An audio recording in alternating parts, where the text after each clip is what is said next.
আসসালামু আলাইকুম। ১৯তম শিক্ষক নিবন্ধন প্রস্তুতি ব্যাচে আপনাদের সবাইকে স্বাগতম। আজকে স্কুল পর্যায়ের ইউনিট ৭ প্রজনন নিয়ে আমরা আলোচনা করব। আমার কথা এবং ছবি সব কিছু ঠিকঠাক আছে কিনা একটু কমেন্ট করে জানাবেন।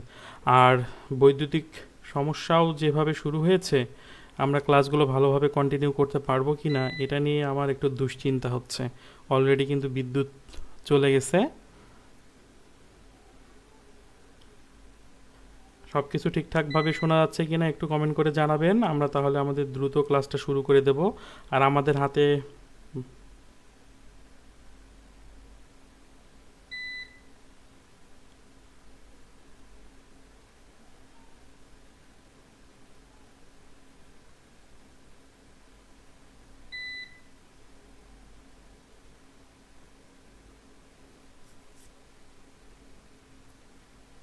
আমরা একটু আমাদের লাইভটা একটু গ্রুপে শেয়ার করে দেই। দুইজন দেখছেন।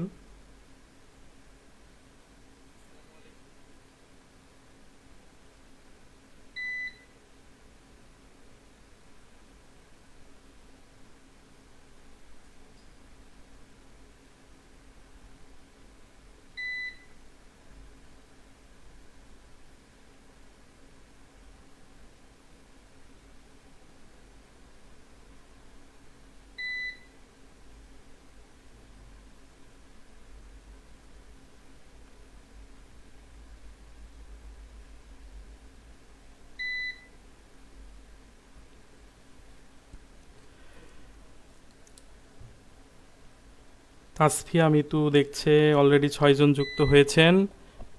আমরা আর ১ মিনিট অপেক্ষা করব, তারপর আমাদের মূল ক্লাসটা আমরা শুরু করব। দেখতে পাচ্ছি অলরেডি ৮ জন যুক্ত হয়েছেন।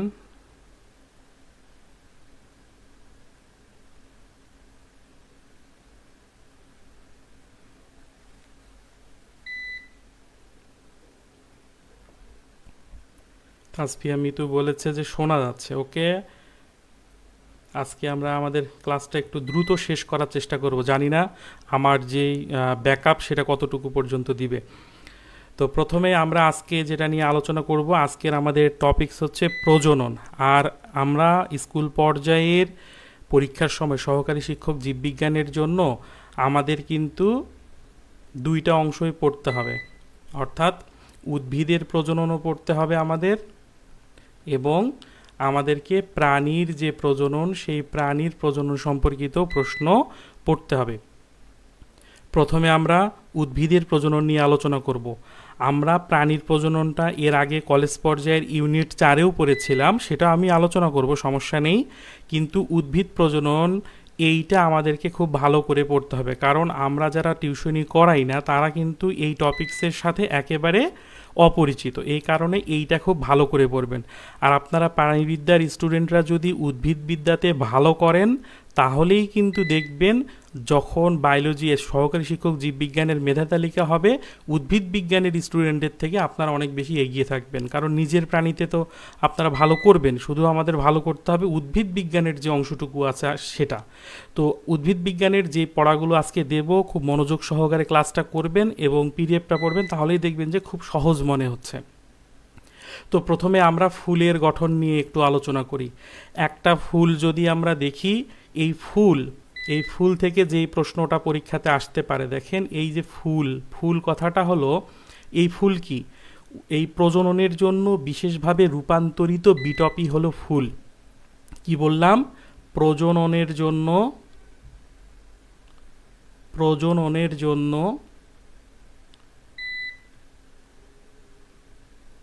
বিশেষভাবে রূপান্তরিত বিটপ, বিটপ মানে হলো কাণ্ড, হ্যাঁ, বিটপই হলো ফুল। এই ফুলকেই বলা হচ্ছে উদ্ভিদের প্রধান প্রজনন অঙ্গ। এই ফুলকেই বলা হয় উদ্ভিদের প্রধান প্রজনন অঙ্গ। এটাকেই বলা হয় উদ্ভিদের প্রধান প্রজনন অঙ্গ। তাহলে উদ্ভিদের যেহেতু আমরা প্রজনন পড়তেছি, তার মানে ওই উদ্ভিদের এই যে ফুলের গঠনটা সম্পর্কে আমাদেরকে একটু জানতে হবে। তো উদ্ভিদের একটা ফুলকে যদি আমরা লম্বচ্ছেদ করি, তাহলে আমরা কি দেখতে পাবো সেই জিনিসগুলো একটু খুব দ্রুত আমরা দেখে নেব। তো একটা ফুলকে যদি আমরা লম্বচ্ছেদ করি তাহলে আমরা এই রকম অংশ দেখতে পাবো।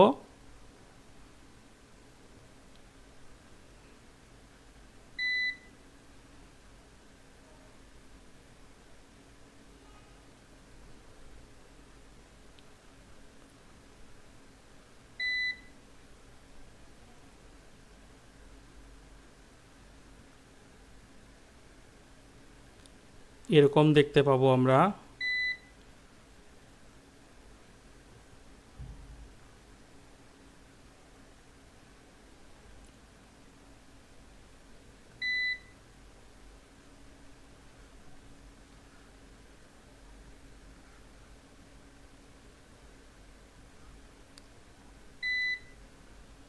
এরকম দেখতে পাবো। এরপরে এখানে একটা অংশ দেখতে পাবো এরকম এরকম। এখন যদি আমরা নামগুলো দেখি তাহলে খুব সহজেই আমরা বুঝতে পারবো। একেবারে এই নিচের দিকের যে অংশটা আমরা দেখতে পাচ্ছি এটাকে বলা হচ্ছে বৃন্ত। বৃন্ত মানে হলো বোটা, এটা হলো বৃন্ত। এই বৃন্তটাকে কিন্তু আমরা ফুলের একেবারে মৌলিক কোনো অংশের মধ্যে ধরছি না, এটা হচ্ছে একটা বাইরের আলাদা অংশ। তো ফুলের প্রধান অংশগুলোর মধ্যে যে পাঁচটা, একটা আদর্শ ফুলের আমরা পাঁচটা অংশ দেখতে পাবো। এই পাঁচটা অংশের মধ্যে একেবারে যে প্রথম যে অংশটা সেই অংশটা হলো এইটাকে বলা হয় পুষ্পাক্ষ। এইটাকে বলা হয় পুষ্পাক্ষ। এই পুষ্পাক্ষের কাজ হলো এর বাকি যে আরও চারটা স্তবক আছে সেই চারটা স্তবককে সে ধরে রাখে, এটার নাম হলো পুষ্পাক্ষ। আর এই যে সবুজ যে অংশটা আছে, এই সবুজ অংশটার নাম হলো বৃতি। যখন কাটবো তখন এর নাম এরকমও আসতে পারে বৃত্তাংশ, বৃতির অংশ বৃত্তাংশ। বৃতি যদি এখান থেকে কাজ আসতে পারে যে বৃতির কাজ কি, বৃতি যদি সবুজ হয় তাহলে আমরা জানি সবুজের মধ্যে ক্লোরোপ্লাস্ট থাকে, তার মানে সেই সবুজ বৃতি খাদ্য উৎপাদনে সহায়তা করবে। আর যদি সেটা রঙিন হয় তাহলে সেটা পরাগায়নে সহায়তা করবে, যেটা খুব কম হয়। সাধারণত আমরা এরকম সবুজ রঙেরই দেখি। তাহলে এই বৃতি হলো, এই পুষ্পাক্ষ হলো 1 নম্বর স্তবক, আমরা বৃতি পাইলাম সেটা হলো 2 নম্বর স্তবক। এরপরে যদি আমরা দেখি এই যে পাপড়িগুলো, এই পাপড়িগুলোকে আমরা বলবো সবগুলো মিলে হচ্ছে দলমণ্ডল। এগুলোকে বলবো সবগুলো মিলে হলো দলমণ্ডল। এই দলমণ্ডলের কাজ হলো, এটা যেহেতু রঙিন সে কারণে অন্যান্য কীটপতঙ্গকে সে নিজের কাছে আকৃষ্ট করে। তার মানে এইটা পরাগায়নে পরাগায়নে সাহায্য করে, এটা পরাগায়নে সাহায্য করে। আর আরও একটা কাজ আছে যে এইটার ভিতরে যে আরও যে গুরুত্বপূর্ণ দুইটা স্তবক আছে, পুং স্তবক এবং স্ত্রী স্তবক, এই দলমণ্ডল সেগুলোকে বাহিরের আঘাত থেকে রক্ষা করে। তাহলে আমরা জানলাম যে পুং স্তবক এবং স্ত্রী স্তবককে রক্ষা করে, স্ত্রী স্তবককে রক্ষা করে। তাহলে দলমণ্ডল হচ্ছে, আমরা দেখলাম যে এইটা হলো 3 নম্বর স্তবক। এরপরে থাকলো হচ্ছে পুং স্তবক। তো পুং স্তবক হলো এই অংশটা, এই যে দেখেন এই অংশটা, এখান থেকে এরকম অনেকগুলো থাকতে পারে। এই এক একটাকে বলা হচ্ছে পুংকেশর, এক একটাকে বলা হচ্ছে পুংকেশর। তাহলে আমরা এখানে একটু দেখি যে একটা পুং স্তবকের যদি একক দেখি, একক, তাহলে সেইটার নাম হবে পুংকেশর, তাহলে সেইটার নাম হবে পুংকেশর। এই পুংকেশর হলো এই যে এখান থেকে শুরু করে, এই যে এখান থেকে শুরু করে এই পর্যন্ত, এই পুরোটাকে বলা হচ্ছে পুংকেশর। এই পুংকেশরের দুইটা অংশ, এই পুংকেশরের দুইটা অংশ, এই তার মধ্যে এই একটা অংশ, এই অংশটাকে বলা হচ্ছে পরাগধানী, এই অংশটাকে বলা হয় পরাগধানী। আর এই যে দ্বন্দ্বের মতো যে অংশটা আছে এইটাকে বলা হয় পরাগদণ্ড। এই পরাগধানী আর পরাগদণ্ড একটা অংশ দ্বারা যুক্ত থাকে, এইখানে একটা অংশ দ্বারা এই পরাগদণ্ডের সাথে পরাগধানীটা যুক্ত থাকে। সেই যুক্ত হওয়া স্থানটাকে বলা হচ্ছে, অংশটাকে বলা হচ্ছে যোজনী। তাহলে যোজনী কিন্তু পুংকেশরের কোনো আলাদা অংশ নয়, সেটা এই পরাগধানী আর পরাগদণ্ডকে যুক্ত হওয়ার স্থানটাকে বলবো আমরা যোজনী। তাহলে পরীক্ষাতে যদি কখনো প্রশ্ন আসে পুংস্তবকের একক কি, পুংস্তবকের একক হলো পুংকেশর। পুংকেশরের অংশ কয়টা? পুংকেশরের অংশ হলো দুটি। এখন তাহলে আমাদের পুংস্তবক বুঝলাম। পুংস্তবকের কাজ কি? এখানে পুংকেশরগুলোর মধ্যে যে পরাগধানী থাকবে সেইগুলোতে পুং পুং গ্যামিটোফাইট পুং গ্যামিটোফাইট সৃষ্টি করবে। আর এই অংশটা যেটা আছে, এই অংশটা, এই পুরোটা মিলে হচ্ছে স্ত্রী স্তবক। তাহলে আমরা এই পাশে যদি দেখি স্ত্রী স্তবক, তাহলে স্ত্রী স্তবকের যে একক, এই স্ত্রী স্তবকের এককের নাম হচ্ছে গর্ভপত্র।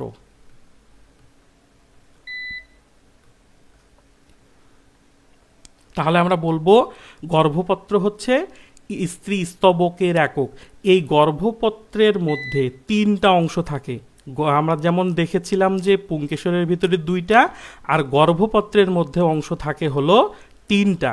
এর মধ্যে এই যে অংশটা দেখতে পাচ্ছেন, এই অংশটাকে বলা হয় এই অংশটাকে বলা হয় গর্ভমুণ্ড।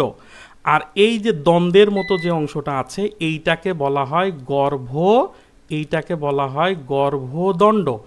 আর এই যে দেখেন এই পাশের যে মোটা যে পেটের মতো যে অংশটা, এইটাকে বলা হয় গর্ভাশয়। এইটাকে বলা হয় গর্ভাশয়। এখন এই গর্ভাশয়ের মধ্যে এরকমভাবে ডিম্বক থাকে, এইভাবে ডিম্বক থাকে, এগুলোকে বলা হয় ডিম্বক। তো ডিম্বক নিয়ে আমরা একটু পরে আলোচনা করব। তো এইটা হলো একটা ফুলের গঠন। তাহলে সম্পূর্ণ ফুলের, এখান থেকে আমি বলে দিই, একটা সম্পূর্ণ ফুলের অংশ হলো 5টি। যদি একটি আদর্শ ফুলের অংশ কয়টা? 5টা। সম্পূর্ণ ফুলের অংশ কয়টা? 5টা। উভয় লিঙ্গ ফুলের ক্ষেত্রেও কিন্তু 5টা থাকবে। তো আমরা এটা একটু দেখি যে এরপরে যদি অসম্পূর্ণ ফুল বলে, তাহলে অসম্পূর্ণ ফুল বললে এই 5টার মধ্যে যে কোনো একটা অংশ যদি না থাকে তাহলেই সেটা হয়ে যাবে অসম্পূর্ণ ফুল। তো এই ফুলের 5টা অংশের কাজগুলো আমাদের জানতে হবে, এবং কোথায় কিভাবে পুং গ্যামেটোফাইট এবং স্ত্রী গ্যামেটোফাইট উৎপন্ন হচ্ছে আমাদেরকে সেগুলোকে জানতে হবে। আশা করি ফুলের গঠন নিয়ে এইটুকুদের অংশের মধ্যে যতটুকু আলোচনা করেছি, আশা করি কারো কোনো সমস্যা থাকার কথা নয়। আচ্ছা, এরপরে আমরা একটু বিভিন্ন ধরনের ফুল নিয়ে একটু আলোচনা করব। বিভিন্ন ধরনের ফুল, এই বিভিন্ন ধরনের ফুল নিয়ে যদি আমরা একটু আলোচনা করি তাহলে আমরা দেখতে পাবো যে প্রথমে সবৃন্তক ফুল কোনটা, অবৃন্তক ফুল কোনটা, সম্পূর্ণ ফুল কোনটা, এই পড়াগুলো আমাদেরকে একটু পড়তে হবে। তো বিভিন্ন ধরনের ফুলের মধ্যে যদি আমরা প্রথমেই যদি দেখি যে সম্পূর্ণ ফুল, তো সম্পূর্ণ ফুল আমি কাকে বলবো? যার 5টা স্তবকই উপস্থিত থাকবে তাকে বলবো আমি সম্পূর্ণ ফুল। এরকম ফুলের উদাহরণ যদি দিতে বলা হয় তাহলে আপনারা পড়বেন জবা এবং ধুতুরা, জবা এবং ধুতুরা। এরপরে যদি আমি অসম্পূর্ণ ফুল, অসম্পূর্ণ ফুলের যদি উদাহরণের কথা বলি, অর্থাৎ যার 5টা স্তবক নাই, এরকম একে আমরা অসম্পূর্ণ ফুল বলতে পারি। এই অসম্পূর্ণ ফুলগুলা কিন্তু এক ধরনের একলিঙ্গিক ফুল। তো এই একলিঙ্গিক ফুল বলতে কাদেরকে বুঝাবো? যাদের শুধুমাত্র স্ত্রী স্তবক আছে অথবা পুং স্তবক আছে। এই ধরনের উদ্ভিদকে বা এই ধরনের ফুলকে বলবো আমরা একলিঙ্গিক ফুল। তার মানে সকল একলিঙ্গিক ফুলই হলো অসম্পূর্ণ ফুল। এরকমের উদাহরণ আপনারা পড়বেন লাউ, কুমড়া, লাউ এবং কুমড়া। হ্যাঁ, এরপরে যদি আমরা 3 নম্বর আরও একটা দেখি তাহলে হচ্ছে ক্লিপ ফুলের কথা আমরা পাবো। ক্লিপ ফুল, ক্লিপ ফুল বলতে যেই ফুলের স্ত্রী স্তবকও নাই, পুং স্তবকও নাই, এরকম একটা ফুলের উদাহরণ যদি আমরা পড়তে যাই তাহলে আমরা পড়তে পারি কলাবতী। 3 নম্বরে আমরা পড়বো হচ্ছে বৃন্তযুক্ত। বৃন্ত মানে আমরা প্রথমে পড়েছি, বৃন্ত মানে হলো বোটা। তো বোটাযুক্ত এরকম যদি উদ্ভিদ ফুল দেখি তাহলে সেগুলোর উদাহরণ আমরা পেয়ে যাব জবা এবং কুমড়া, এগুলোর হচ্ছে বোটা থাকে, ফুলের মধ্যে বোটা থাকে।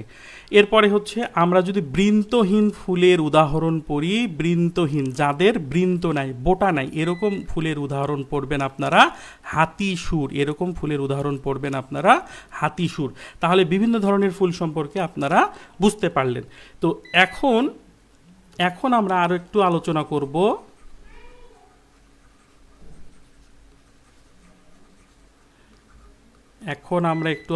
করব যে পরাগ, এই যে আমরা যে ফুলের গঠন পড়লাম, ফুলের গঠনে আমরা যখন পুং স্তবক নিয়ে আলোচনা করছি, পুং স্তবক, এই পুং স্তবকের যে এককের কথা আমরা বলেছিলাম, সেই এককের নাম কি ছিল? এককের নাম ছিল পুংকেশর। এই পুংকেশরের আমরা জানতাম যে এর দুইটা অংশ আছে। এই পুংকেশরের একটা অংশ হলো পরাগদণ্ড, একটা অংশ হলো পরাগদণ্ড, আর একটা অংশ হলো পরাগধানী। তো এই পরাগদণ্ডের সজ্জার উপর, মানে পরাগদণ্ডের ভেরিয়েশনের উপর ফুলকে আবার বিভিন্নভাবে ভাগ করা যায়। তো যদি দেখেন যে এরকম ফুলটা হচ্ছে এরকম, এই যেমন জবার ক্ষেত্রে যদি আমরা দেখি, জবা ফুলের ক্ষেত্রে যদি আমরা দেখি,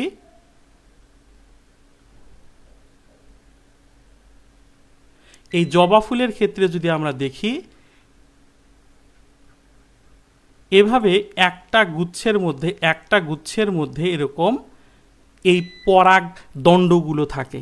এই জন্য এই জবাকে বলবো, এই জবাটাকে আমরা বলবো এটা হচ্ছে এক গুচ্ছ, এটাকে বলবো আমরা একগুচ্ছ ফুল। তাহলে একগুচ্ছ ফুলের উদাহরণ কোনটা? সেটা হবে কি? জবা। এরপরে যদি বলা হয় দ্বিগুচ্ছ ফুল, দ্বিগুচ্ছ ফুলের উদাহরণ হচ্ছে মটর। এই মটর দেখতে কেমন? এই মটর দেখতে হচ্ছে, মটরের এটা হচ্ছে এরকম। তাহলে এইটা একটা পরাগদণ্ডের গুচ্ছ, আর এই পাশে হলো আর একটা এরকম পরাগদণ্ডের গুচ্ছ। তাহলে এইটা একটা গুচ্ছ, এইটা একটা গুচ্ছ, দুইটা গুচ্ছ। এই ধরনের ফুলকে আমরা বলবো দ্বিগুচ্ছ। এই দ্বিগুচ্ছ ফুলের উদাহরণ হবে কোনটা? সেটা হবে মটর। তাহলে মটর হচ্ছে একটা দ্বিগুচ্ছ, এটা হলো একটা দ্বিগুচ্ছ ফুল। এরপরে যদি এই গুচ্ছগুলো অর্থাৎ পরাগদণ্ডের গুচ্ছটা যদি অনেকগুলো থাকে, তখন সেটাকে বলবো আমরা বহুগুচ্ছ। এরকম বহুগুচ্ছ ফুলের যদি আমরা উদাহরণ দেখি, তাহলে আমরা পাবো হচ্ছে শিমুল। এই শিমুলকে যদি আমরা একটু দেখি কেমন দেখাবে, এই যে শিমুলের ফুলটা দেখতে হচ্ছে এরকম, এইখানে একটা এরকম থাকে ওর, আর ওর শিমুল ফুল তো লাল,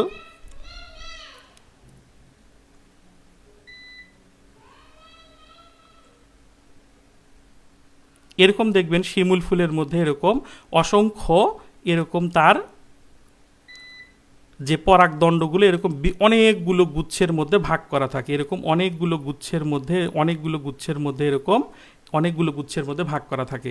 তাহলে এই ধরনের যখন ফুলগুলো আমরা দেখব, সেগুলোকে বলবো আমরা পলিডেলিফাস বা বহুগুচ্ছ। এইরকম বহুগুচ্ছ ফুলের উদাহরণ আমরা বলতে পারি কি? শিমুল। এই ধরনের উদাহরণ হচ্ছে শিমুল। এরপরে হচ্ছে পরাগধানী। এই পরাগধানী অর্থাৎ এই যে এই পাশের যে অংশগুলো, এগুলোকে বলা হচ্ছে পরাগধানী। এই পরাগধানীর সজ্জার উপর ভিত্তি করে কিন্তু আমরা ফুলকে আবার ভাগ করতে পারি। তো এরকমভাবে যদি ফুলকে আমরা ভাগ করি, তাহলে কীরকম দেখতে পাবো একটু আমরা দেখি। যে এই যে এইটা হলো পরাগধানী। হ্যাঁ, তো এই পরাগধানীগুলো এরকম পরস্পরের সাথে যুক্ত থাকে।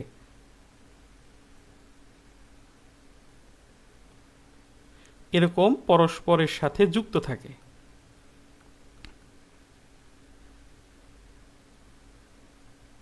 এরকমভাবে যুক্ত থাকে। তো এই যে এখানে যেহেতু পরাগধানীগুলো যুক্ত আছে, এই জন্য এই ধরনের ফুলগুলোকে বলা হয় যুক্তধানী। এইগুলোকে বলা হয় যুক্তধানী। এরকম যুক্তধানী ফুলের যদি উদাহরণ চাই কখনো, তাহলে সেটার উদাহরণ আপনারা দিতে পারেন সূর্যমুখী। এইটার উদাহরণ দিতে পারেন আপনারা সূর্যমুখী। এরপরে এই পরাগধানী সজ্জার উপর ভিত্তি করে আরও এক ভাগে ভাগ করা যায়। যেমন ধুতুরা ফুলের ক্ষেত্রে যদি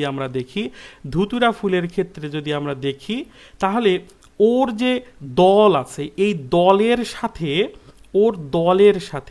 ওর পাপড়িগুলোর সাথে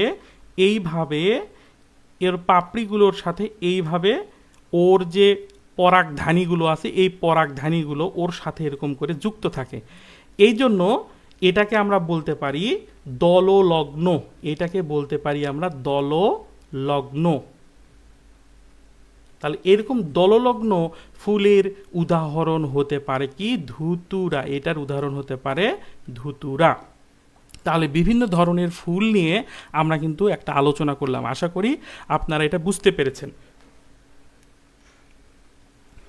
কারো কোনো সমস্যা আছে কিনা একটু কমেন্ট করে জানাবেন, যে বিভিন্ন ধরনের ফুলের যে উদাহরণগুলো নিয়ে আমরা আলোচনা করলাম এগুলোতে কারো কোনো সমস্যা থাকলে একটু কমেন্ট করেন।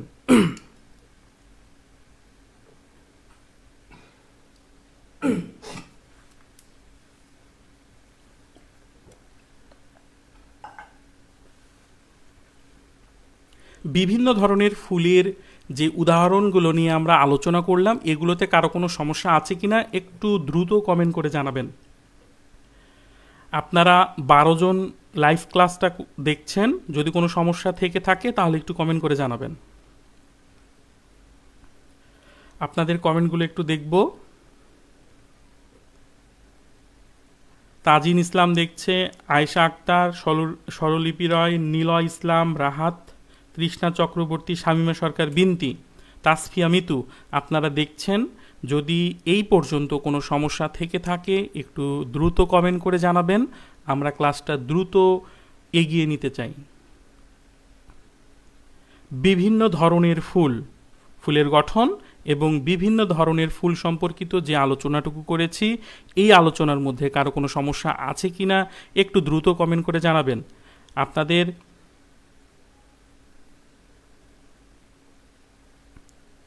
আপনারা 12 জন দেখছেন, যদি কোনো সমস্যা থেকে থাকে একটু কমেন্ট করে জানাবেন, তাহলে আমাদের ক্লাসটা সামনে এগিয়ে নিতে খুব সুবিধা হবে। জয়নব জয় বলছে সমস্যা নেই স্যার। ওকে, তাহলে যেহেতু সমস্যা নেই তাহলে আমরা সামনের দিকে একটু এগিয়ে যাই। তো এরপরে আমরা আলোচনা করব পরাগায়ন নিয়ে। তো পরাগায়ন জিনিসটা আমরা সবাই বুঝি, যদিও প্রাণীবিদ্যা তারপরেও কিন্তু বুঝি। তো অনেকেই আবার নাও বুঝতে পারেন। আমাদের যেহেতু এখানে সব ধরনের স্টুডেন্টই আছে, তো আমার আলোচনাটা হয় সবার জন্যই। হ্যাঁ, তো পরাগায়ন জিনিসটা কি? পরাগায়ন মানে হলো পরাগ সংযোগ। পরাগায়ন মানে হলো পরাগ সংযোগ। তো একটা ফুলের দিকে যদি আমরা এরকম করে দেখি তাহলে এই ফুলের এই যে এটাকে বলা হয় গর্ভমুণ্ড, যেটা আমরা ফুলের গঠনে আমরা দেখেছিলাম। তো এই গর্ভমুণ্ড আর এই পাশে হলো গর্ভাশয়, আর এই পাশ দিয়ে আমরা কি দেখেছিলাম? এই পাশে ছিল পুংকেশর, মানে পুংস্তবকের অংশ।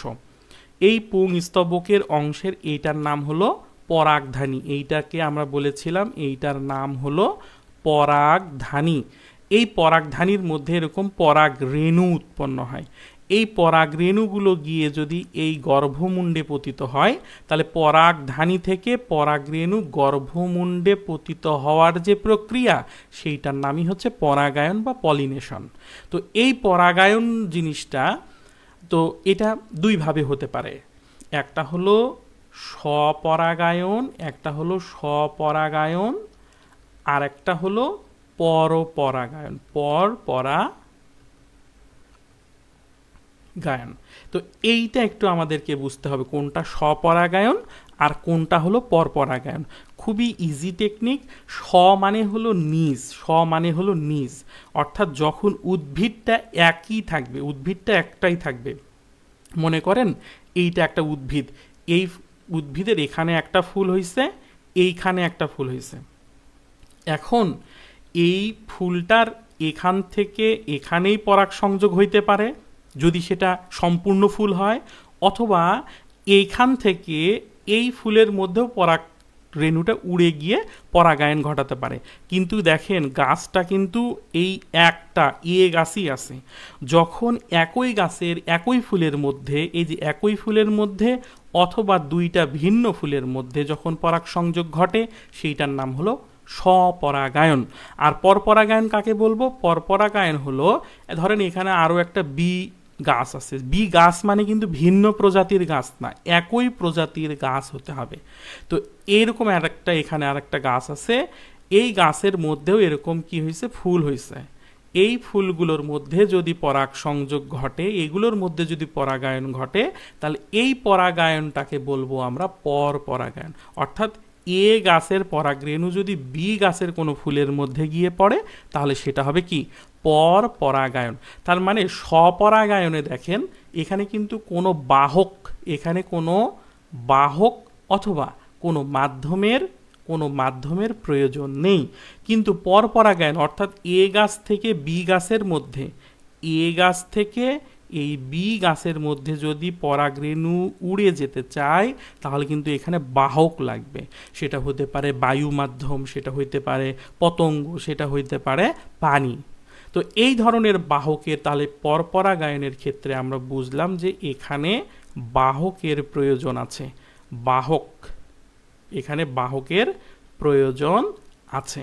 এবং দেখেন স্বপরাগায়নের হার, মানে স্বপরাগায়নের যে হার, এই স্বপরাগায়নের হারটা কিন্তু বেশি, যেহেতু এটা খুব কাছাকাছি অংশের মধ্যে ঘটে, এই জন্য এর হারটা কি হয়, অনেক বেশি হয়। আর পরাগায়ন মানে এই গাছ থেকে ওই গাছের মধ্যে উড়ে যাবে, সেখানে কিন্তু অনেক পরাগরেণুর অপচয় হয়। এই জন্য পরাগায়নের হারটা কিন্তু কম। এবং এই স্বপরাগায়নের মধ্যে যদি আমরা দেখি, এখানে কিন্তু পরাগরেণু অপচয় কম হয়, পরাগরেণুর কিন্তু অপচয় কম হয়। আর এই স্বপরাগায়নের ক্ষেত্রে এইখানে কিন্তু পরাগরেণুর অপচয়টা কিন্তু বেশি হয়, যেহেতু অনেক দূর থেকে যাবে, বাহকের মাধ্যমে যাবে, সেখানে অনেকগুলো পরাগরেণুর অপচয় ঘটে। তার মানে এখানে অপচয়টা বেশি ঘটে। এখন এত সংখ্যক মানে এই আলোচনাটা দেখার পরে আপনার মনে হইতে পারে যে স্বপরাগায়নটাই বুঝি বেশি ভালো। আসলে কিন্তু না। স্বপরাগায়ন মানে নিজের চাচাতো ভাই বোনকে বিয়ে করার মতো। আমরা কি জানি, নিজের চাচাতো ভাই বোনদেরকে যেমন বিয়ে করলে বিভিন্ন বংশগতীয় রোগ দেখা দেয়, তো এই জন্য এই স্বপরাগায়নের মাধ্যমে যে বীজ উৎপন্ন হবে তাদের জীবনী শক্তি অনেক কম হবে, তাদের যে পরিবর্তনশীল পরিবেশে টিকে থাকার যে ঘটনা, সেইটা তাদের অভিযোজন ক্ষমতাটা কম হবে। তার মানে স্বপরাগায়নের থেকে পরাগায়নটা বেশি ভালো। এই জন্য নিজের চাচাতো ভাই বোনদেরকে বিয়ে না করে বিয়ে করতে হবে রক্তের সম্পর্ক নাই এইরকম কোনো মানুষকে। তো ঠিক একইভাবে উদ্ভিদদের ক্ষেত্রেও সেম, যে পরাগায়ন হলে তাদের জীবনী শক্তিটা বাড়ে। তার মানে পরাগায়ন যদি হয়, তাদের জীবনী শক্তিটা বাড়বে। আর স্বপরাগায়নে জীবনী শক্তিটা কম, পরাগায়নে জীবনী শক্তিটা বাড়ে। তার মানে কোনটা বেশি ভালো? তার মানে হলো এই পরাগায়নটা আসলে খুব ভালো। তো এই হচ্ছে মানে পরাগায়ন এবং পরাগায়নের যে বিভিন্ন ভাগ, স্বপরাগায়ন এবং পরাগায়ন। তো পরাগায়নের কিছু মাধ্যম আছে, এই মাধ্যমগুলো নিয়ে আমাদের একটু পড়তে হবে, ওটা আমি দেখাচ্ছি। তো এইগুলো একটু মিশাইয়ে দেই, তারপরে আপনাদেরকে একটু দেখাই যে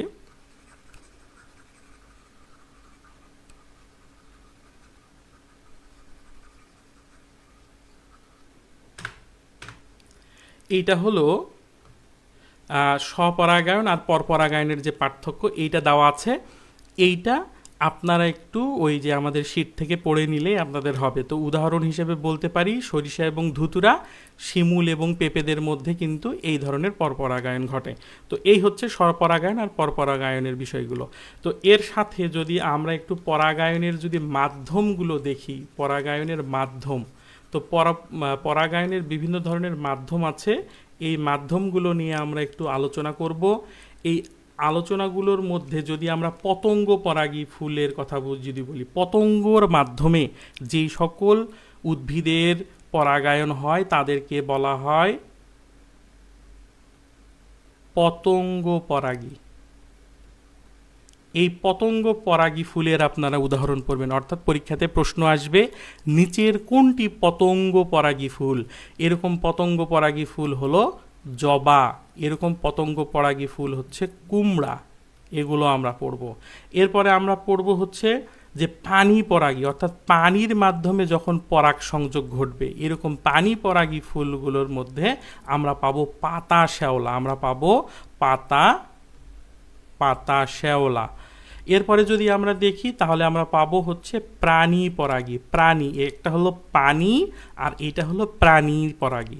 এইরকম প্রাণী পরাগী ফুলগুলো একটু বড় আকারের হয়ে থাকে, যেমন শিমুল, কদম, শিমুল, কদম, কদম, শিমুল, এগুলো হচ্ছে প্রাণী পরাগী। এরপরে যদি আমরা যদি দেখি যে বায়ু পরাগী, যদি বায়ুর মাধ্যমে যেগুলোর পরাগ সংযোগ ঘটবে, এইরকম ফুলের উদাহরণ হলো ধান। পরীক্ষাতে প্রশ্ন আসবে নিচের কোনটি বায়ু পরাগী ফুল, তাহলে উত্তর হবে ধান। নিচের কোনটি প্রাণী পরাগী, কদম, শিমুল। কোনটা পানি পরাগী, পাতা শ্যাওলা। কোনটা পতঙ্গ পরাগী, জবা, কুমড়া। আমরা এই তথ্যগুলো খুব ভালোভাবে মনে রাখবো এবং আমরা এই তথ্যগুলো পড়ব। এরপরে আমরা যাই, এরপরে হচ্ছে আমরা পুং গ্যামেটোফাইটের উৎপত্তি পড়ব। তো পুং গ্যামেটোফাইটের উৎপত্তি পড়ার আগে আমরা এই জিনিসটা কি এইটা সম্পর্কে একটু বুঝবো।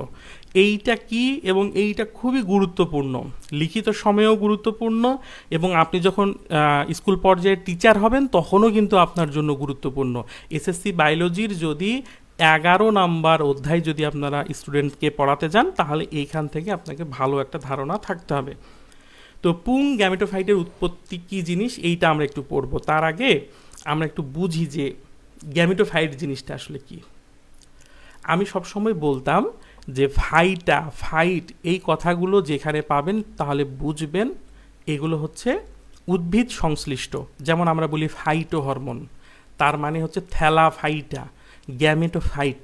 এরকম ফাইট কথাগুলো যেখানে যেখানে পাবেন বুঝতে হবে সেটা উদ্ভিদ সংশ্লিষ্ট। এখন উদ্ভিদ সংশ্লিষ্ট, তো উদ্ভিদের যখন একটা বংশ বিস্তার করবে, উদ্ভিদের বংশ রক্ষার জন্য ওরা সাধারণত, মানে সাধারণভাবে বলছে, মানে সব থেকে বেশি ব্যবহৃত সেটা হলো সপুষ্পক উদ্ভিদের ক্ষেত্রে ওরা কি করে, পুংগ্যামিট তৈরি করবে এবং স্ত্রী গ্যামিট। তো পুংগ্যামিট জিনিসটা দেখতে হলো এরকম। এখন এই পুং গ্যামিট দুইটা, আর এর সাথে আরও একটা অংশ আছে কি সেটা জিনিস আমরা একটু পরে আলোচনা করব।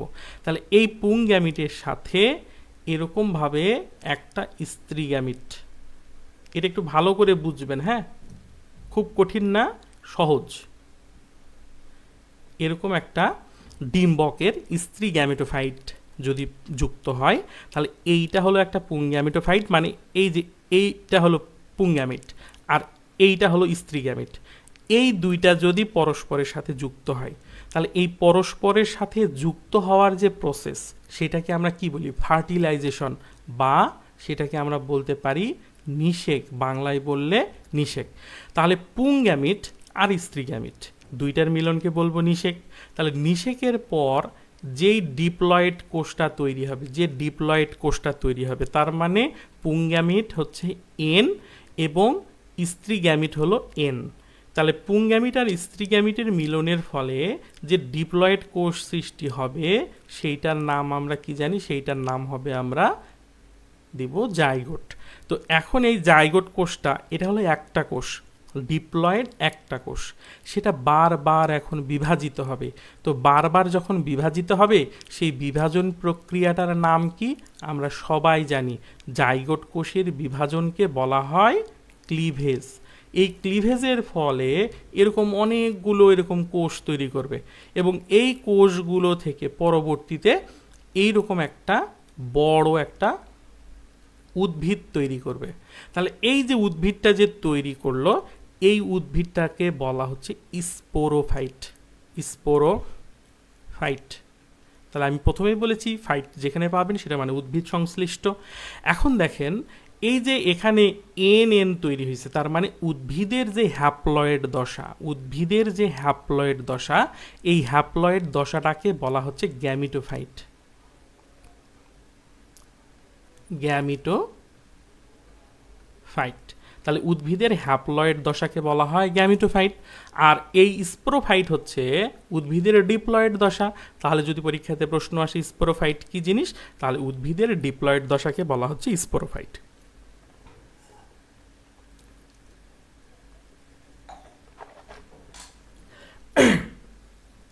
তাহলে আমরা এখান থেকে পাইলাম কি কি প্রশ্ন একটু দেখি।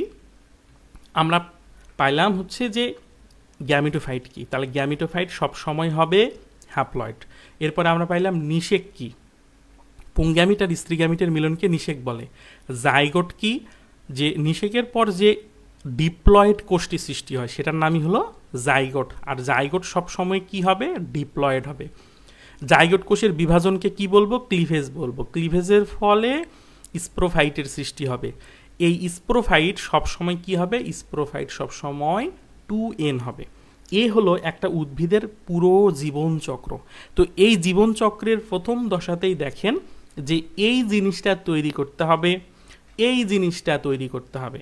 তাহলে পুংগ্যামিট তৈরি করার যে প্রসেস বা সেটা কিভাবে উদ্ভিদের দেহের মধ্যে সৃষ্টি হয়, সেই প্রসেসটার নাম হচ্ছে পুংগ্যামেটোফাইটের উৎপত্তি। আমরা এখন পুংগ্যামেটোফাইটের উৎপত্তি নিয়ে আলোচনা করব। দেখি আমরা এইটুকু মিশিয়ে দেই,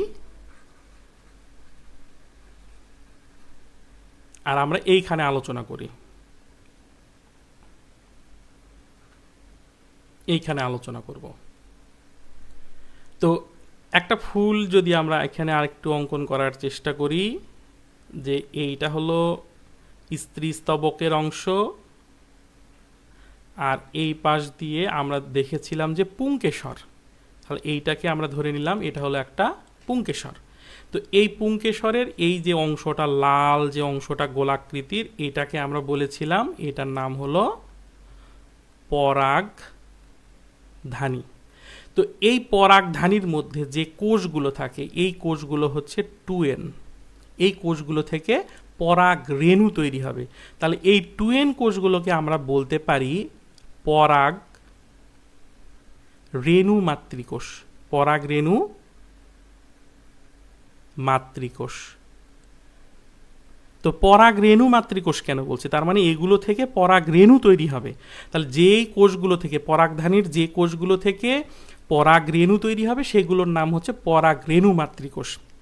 তাহলে পরীক্ষাতে প্রশ্ন আসতে পারে যে পরাগ রেণু মাতৃকোষ, দেখেন এখানে কিন্তু পরাগ রেণু আছে, পাশে কিন্তু মাতৃকোষ কথাটা আছে। যখনই দেখবেন যে মাতৃকোষ, যে কোনো ধরনের মাতৃকোষ পেলেই বুঝবেন যে সেটা হলো একটা ডিপ্লয়েড কোষ। এখন এই ডিপ্লয়েড কোষটা সে যদি মিওসিস বিভাজন ঘটায়, আমরা জানি কি মিওসিস বিভাজন ঘটানোর মাধ্যমে একটা কোষ থেকে 4টা কোষের সৃষ্টি করবে। তাহলে এই কোষটা থেকে আমরা এখানে এরকম 4টা কোষ পাবো। এখন আমরা এটাও তো জানি যে মিওসিসের মাধ্যমে যে কোষগুলো তৈরি হয় সেই কোষগুলোর ক্রোমোজোম সংখ্যা তার মাতৃকোষের অর্ধেক হয়। তার মানে এগুলো ছিল 2n। এই কোষের যখন মিওসিস ঘটলো তখন যে 4টা কোষ তৈরি হবে, তার মানে এরা হলো প্রত্যেকেই n, মানে হলো হ্যাপ্লয়েড। এই হ্যাপ্লয়েড 4টা কোষ যেটা আছে এটাকে বলা হচ্ছে মাইক্রোস্পোর।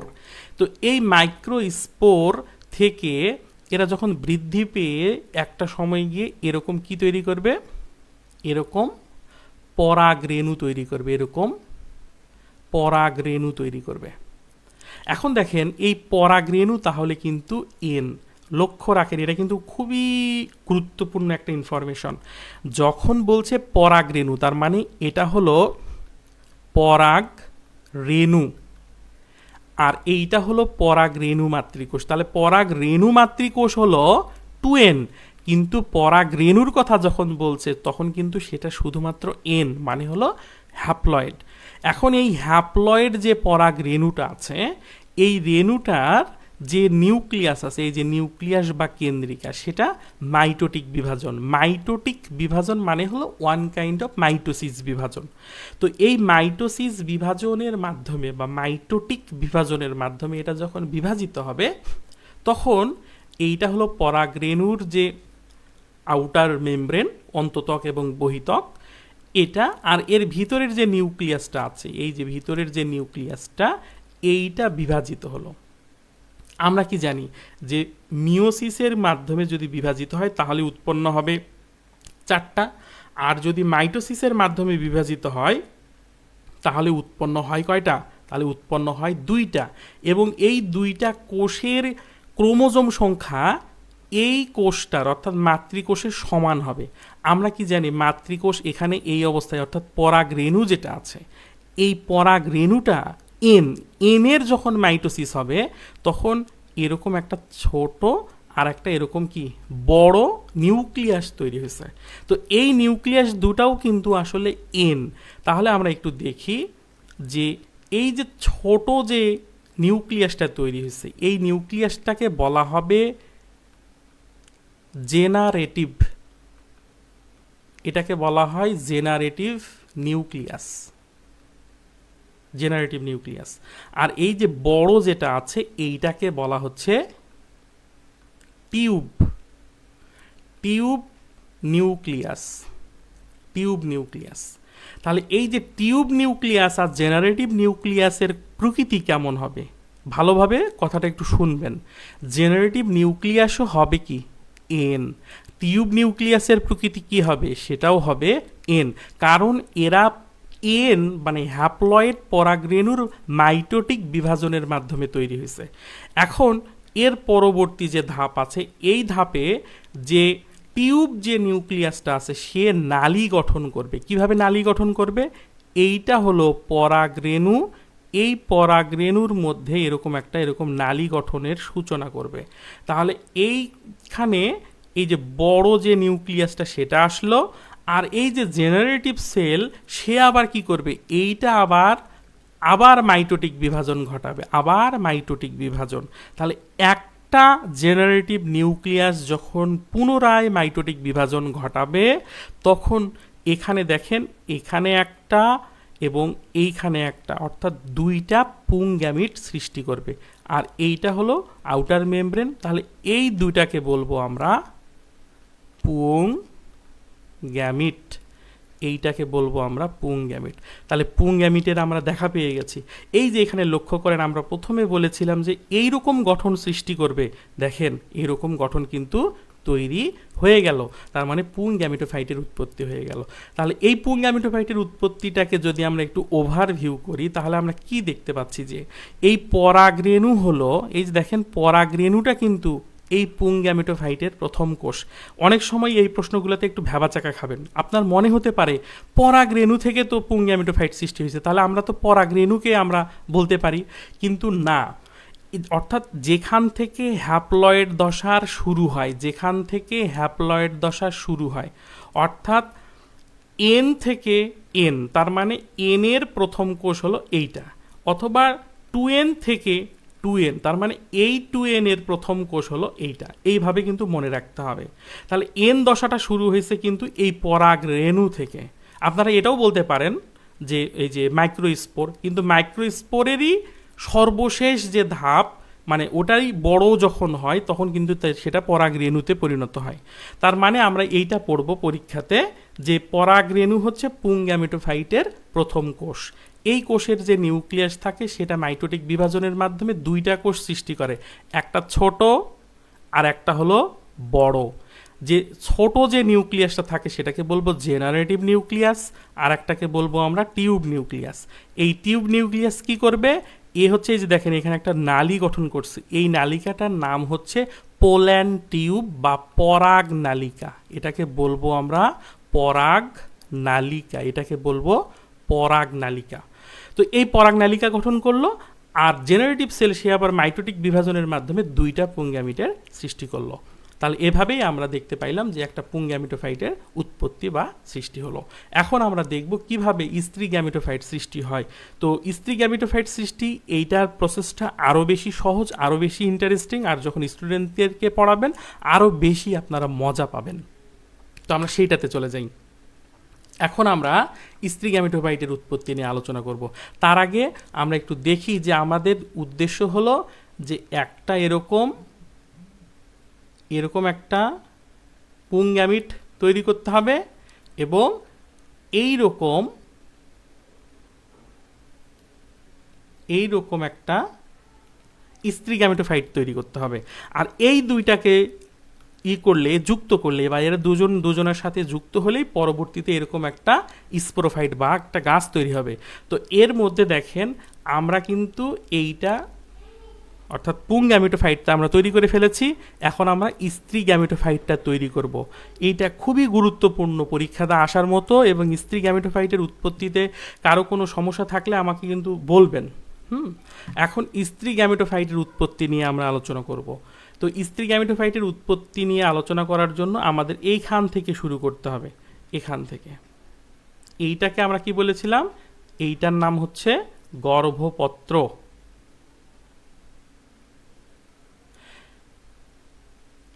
অর্থাৎ এইটা হলো স্ত্রী যে আমরা যে ফুল পড়েছিলাম স্ত্রী স্তবক, এই স্ত্রী স্তবকের একক যেটাকে আমরা বলছি গর্ভপত্র।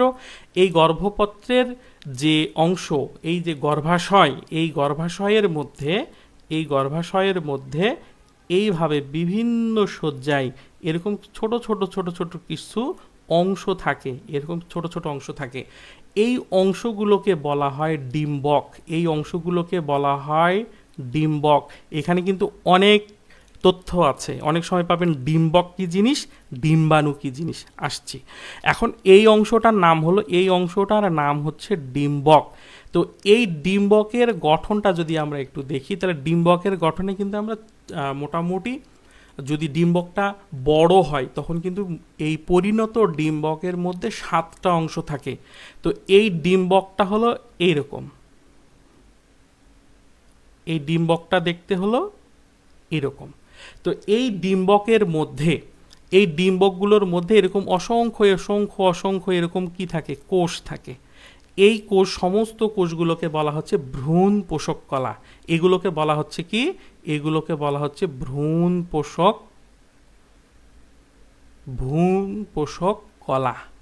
এই ভ্রূণ পোষক কলার একেবারে এই যে ভ্রূণের এই যে ডিম্বকের নিচের দিকে, অর্থাৎ ডিম্বকের এর উপরের দিক থেকে এরকম লেয়ার থাকে, ভ্রূণত্বক, ডিম্বকের যে ত্বক, এই ত্বকের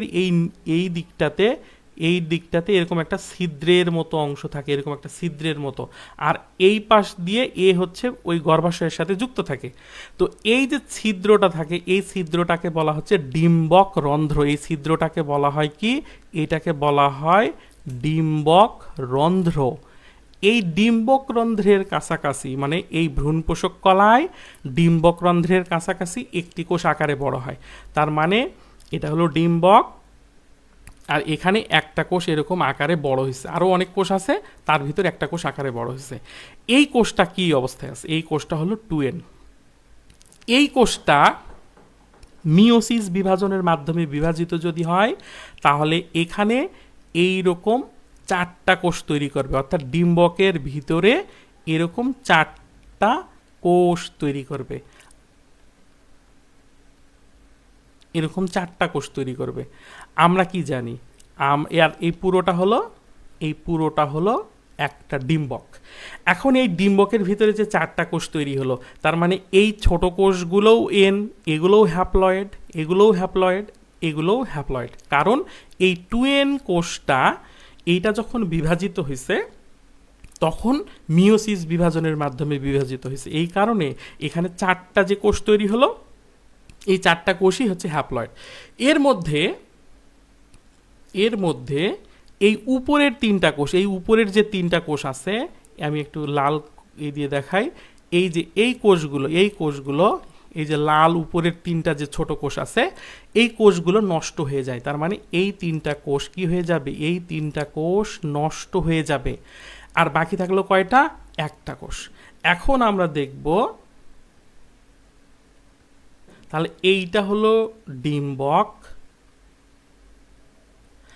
আর এই বড় যে কোষটা আছে, এই বড় কোষের অংশটার মিলে এখানে একটা এরকম অংশ তৈরি করবে, যেটাকে বলা হচ্ছে ভ্রূণথলি। তাহলে এই বড় কোষটা বৃদ্ধি পেয়ে এরকম ভ্রূণথলি তৈরি করলো। আর এর ভিতরে, এই বড় কোষটার ভিতরে যে নিউক্লিয়াসটা ছিল, এই হ্যাপ্লয়েড নিউক্লিয়াসটা এবার বিভাজিত হবে। প্রথমবার যখন বিভাজিত হলো, তখন সে এই উপরের মেরুতে, অর্থাৎ ভ্রূণথলির উপরের মেরুতে একটা, আর ভ্রূণথলির এরকম নিচের দিকে একটা, এরকম 2টা কোষ তৈরি করলো। যেহেতু মাইটোসিস বিভাজনের মাধ্যমে তৈরি হলো, তার মানে এইটাও এন এবং এইটাও এন। এর পরের ধাপে এইটা হলো ডিম্বক, ভালো করে একটু দেখবেন, এটা হলো ডিম্বক, আর এইটা হলো ওর ভিতরে থাকা ভ্রূণথলি। এখন এর ভিতরের যে নিউক্লিয়াসটা ছিল, এই যে এই নিউক্লিয়াসটা, এটা আবারও বিভাজিত হবে পরপর দুবার।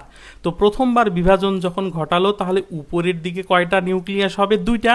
নিচের দিকে কয়টা হবে? নিচের দিকেও হবে দুইটা। আর এইটা হলো ভ্রূণথলির কেন্দ্র।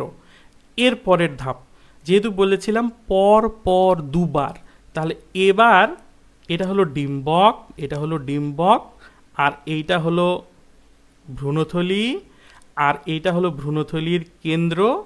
এখন তাহলে এই নিউক্লিয়াস দুটো যদি আবারও পরপর দুইবারের কথা বলেছি, তাহলে এইখানে একবার এবং এইখানে যদি একবার যদি বিভাজিত হয়, তাহলে উপরের দিকে এবার নিউক্লিয়াসের সংখ্যা হবে কয়টা বলেন তো? তাহলে উপরের দিকে নিউক্লিয়াসের সংখ্যা হবে 4টা, নিচের দিকে ভ্রূণথলির নিচের দিকে এখানেও হবে 4টা নিউক্লিয়াস। এর পরের ধাপে পরিপূর্ণভাবে এই জিনিসটা গঠন হবে। কিভাবে গঠন হবে আমরা একটু দেখি। এইটা হলো একটা ডিম্বক, আর ডিম্বকের এইটা হলো একটা ভ্রূণথলি, এইটা হলো একটা ভ্রূণথলির কেন্দ্র।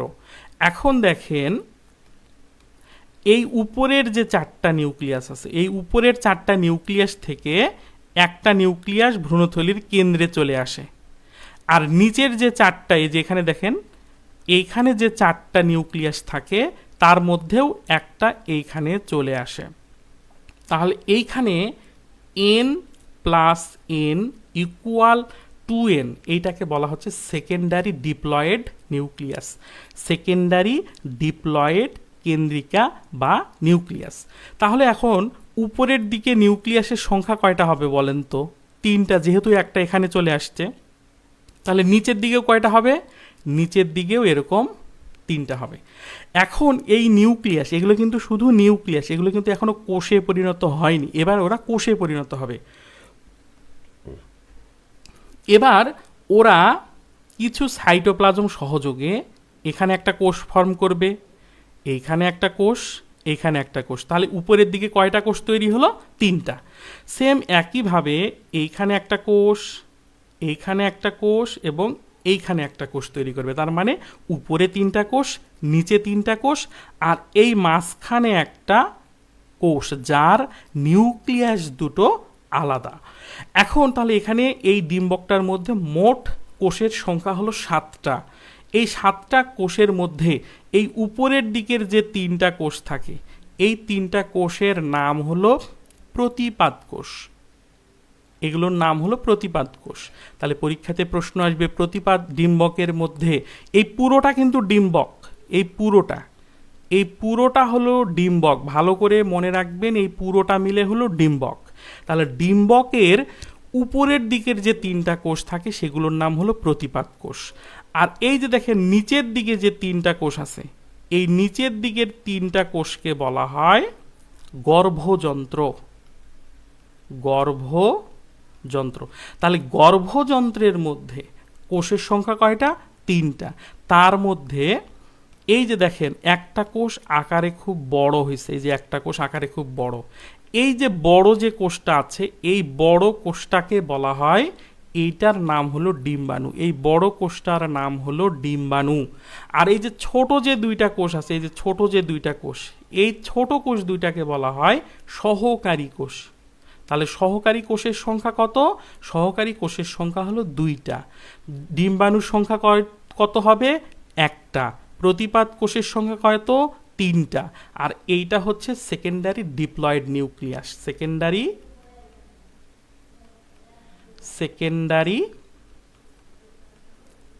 Diploid nucleus. তো এই হচ্ছে, দেখেন তাহলে আমরা পুং গ্যামেটোফাইট পেয়ে গেছি এবং আমরা স্ত্রী গ্যামেটোফাইটও পেয়ে গেছি। এখন এই স্ত্রী গ্যামেটোফাইটে কারো কোথাও সমস্যা আছে কিনা একটু কমেন্ট করে জানাবেন।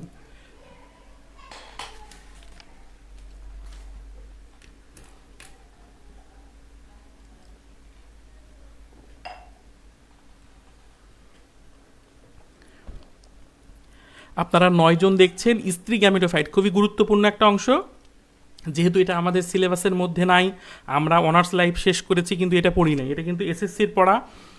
তো এই স্ত্রী গ্যামেটোফাইটের উৎপত্তিতে কারো কোনো সমস্যা আছে কি না একটু কমেন্ট করে জানাবেন। আপনাদের কমেন্টের উত্তরগুলো দিয়ে আমি পরের টপিকটাতে চলে যাব। স্ত্রী গ্যামেটোফাইটের উৎপত্তিতে কারো কোনো সমস্যা আছে কি না একটু দ্রুত কমেন্ট করে জানাবেন। আফসানা আক্তার, ফাতেমা জান্নাত, মাজমা মিম, তৃষ্ণা চক্রবর্তী, মাহমুদুল হাসান, শুভ, আপনারা দেখছেন স্ত্রী গ্যামেটোফাইটের উৎপত্তিতে কারো কোনো সমস্যা আছে কি না একটু দ্রুত কমেন্ট করে জানাবেন।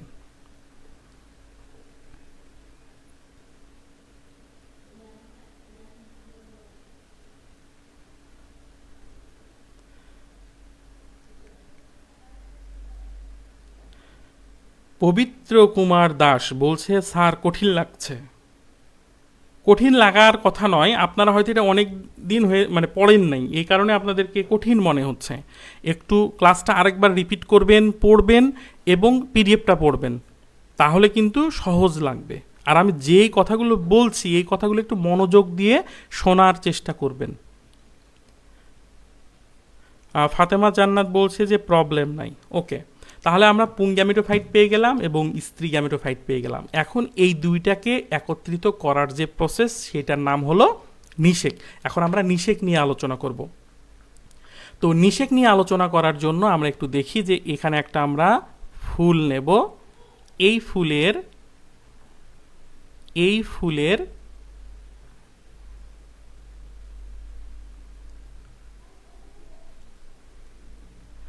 এইটা হলো স্ত্রী স্তবকের একটা অংশ, আর এইটা হলো গর্ভমুণ্ড।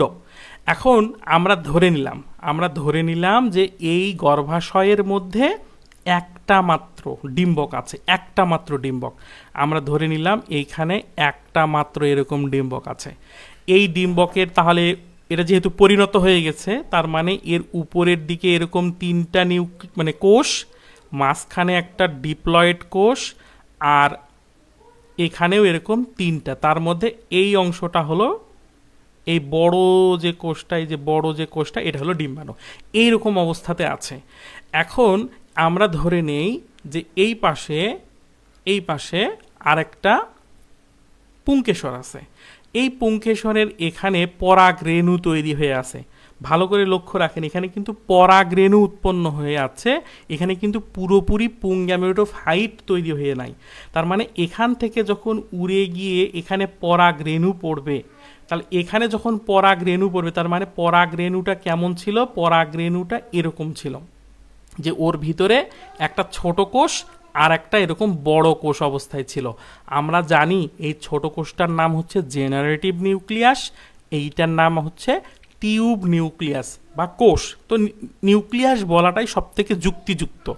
তো এখন এখানে যখন পরাগ সংযোগ ঘটলো, এখানে হচ্ছে জেনারেটিভ নিউক্লিয়াস আর এখানে বড় একটা টিউব নিউক্লিয়াস, এই অবস্থাতে সে পড়ল। কারণ এই পরাগরেণুর উপরে গায়ের দিকে এরকম অসংখ্য যে স্তরগুলো থাকে এগুলো হচ্ছে স্টিকি, যেখানে পড়বে সেখানে আটকানোর মতো। এখন এই পরাগায়নের ফলে এখানে আটকায় গেল। এখন এ কী করবে? এই গর্ভমুণ্ডের মধ্যে থেকে সে পানি শোষণ করবে। যখন পানি শোষণ করবে তখন এই যে নালী নিউক্লিয়াসটা ছিল, এই নালী নিউক্লিয়াসটা তখন নালী গঠন করা শুরু করে দিবে। ওই যে আমরা যে অংশটা তখন দেখেছিলাম ওইটা কিন্তু আসলে ঘটে এই পরাগায়নের পরে। এ যখন এরকম করে নালী গঠন করা শুরু করবে, এই নালীটা, এইটার নাম কি বলেছিলাম আমরা? এইটার নাম বলেছিলাম আমরা গর্ভদণ্ড। এই গর্ভদণ্ড ভেদ করে, এই গর্ভদণ্ড এরকম করে ভেদ করবে। এই গর্ভদণ্ড ভেদ করে সে একেবারে এই গর্ভাশয়ের একেবারে এই যে ডিম্বক রন্ধ্রের কাছাকাছি এরকম চলে আসবে। এখন যখন কাছাকাছি চলে আসবে, এই যে নালী নিউক্লিয়াসটা যেটা এভাবে চলে আসলো, এই নালী নিউক্লিয়াসটা এখান থেকে চলে যাবে, এই নালী নিউক্লিয়াসটা এখান থেকে চলে যাবে। তাহলে থাকবে কে? থাকবে শুধুমাত্র এইখানকার এই যে জেনারেটিভ যে নিউক্লিয়াসটা ছিল, সে তখন দুইবার বিভাজিত, মানে একবার বিভাজিত হলে তখন এইখানে দেখেন ভালো করে, এখানে এরকম দুইটা পুং গ্যামিট আসবে, আর নালী নিউক্লিয়াসটা তো সে বিলুপ্ত হয়ে গেল। এখন এই নালী নিউক্লিয়াসটা বিলুপ্ত হয়ে যাওয়ার পরে এই যে পুং গ্যামিট যে দুইটা আছে, এই পুং গ্যামিট দুইটা এই ডিম্বক রন্ধ্র দিয়ে এই ভ্রূণথলির ভিতরে আগে ঢুকবে এরকম করে। এই যে ভ্রূণথলির ভিতরে ঢুকলো, এখন ভ্রূণথলির ভিতরে ঢুকার পরে সে কি করবে, একটা এই দুইটার সাথে আমরা কি জানতাম যে এইখানে এই কেন্দ্রিকা নিউক্লিয়াসটার মধ্যে এন প্লাস এন সমান সমান 2n হয়ে ও ছিল, আবার নতুন করে একটা পুং গ্যামিট তার সাথে যুক্ত হলো, তার মানে সে এবার 3n গঠন করলো, মানে ট্রিপ্লয়েড। এই ট্রিপ্লয়েড কোষটা পরবর্তীতে শস্যতে পরিণত হবে। তাহলে শস্য কি? শস্য হলো একটা ট্রিপ্লয়েড অংশ বা ট্রিপ্লয়েড প্রকৃতির একটা কোষ। এখন তাহলে এই একটা এর সাথে যুক্ত হয়ে গেল, আর আরও একটা যে পুংগ্যামিট আছে সে এবার ডিম্বাণুর সাথে এভাবে মিলিত হবে। এই চিত্রটাকে যদি আমরা একটু বড় করে দেখি, এই চিত্রটাকে আমরা যদি একটু এরকম বড় করে দেখি, এইটা হলো একটা ডিম্বক, এটাকে যদি আমরা একটু এভাবে বড় করে দেখি, তাহলে এই উপরের দিকে আমরা জানি এরকম তিনটা, এই নিচের দিকে হলো এরকমভাবে একটা কোষ, আর এইভাবে এখানে হলো আরও একটা, এই মিলে হচ্ছে মোট 7টা কোষ। তো এখন যখন এখানে এরকম পুং গ্যামিট দুইটা আগে ভ্রূণথলির কেন্দ্রে চলে আসলো, একটা এই গৌণ নিউক্লিয়াসের সাথে আর একটা এই ডিম্বাণুর সাথে, তাহলে ডিম্বাণুর সাথে যখন মিলিত হলো তখন এই জায়গাটা হয়ে গেল কি, এই জায়গাটা হয়ে গেল 2n জাইগোট, এটা হয়ে গেল 2n জাইগোট। আর এইখানে আগে থেকে ছিল 2n, নতুন করে একটা পুংগ্যামিট এসে যুক্ত হয়ে তৈরি করলো 3n, মানে ট্রিপ্লয়েড। এই ট্রিপ্লয়েড অংশটা পরবর্তীতে তৈরি হবে শস্য, আর এই জাইগোট যেটা তৈরি হলো সেটা পরবর্তীতে গঠন করবে স্পোরোফাইট। এখন আমরা দেখব স্পোরোফাইটের গঠন।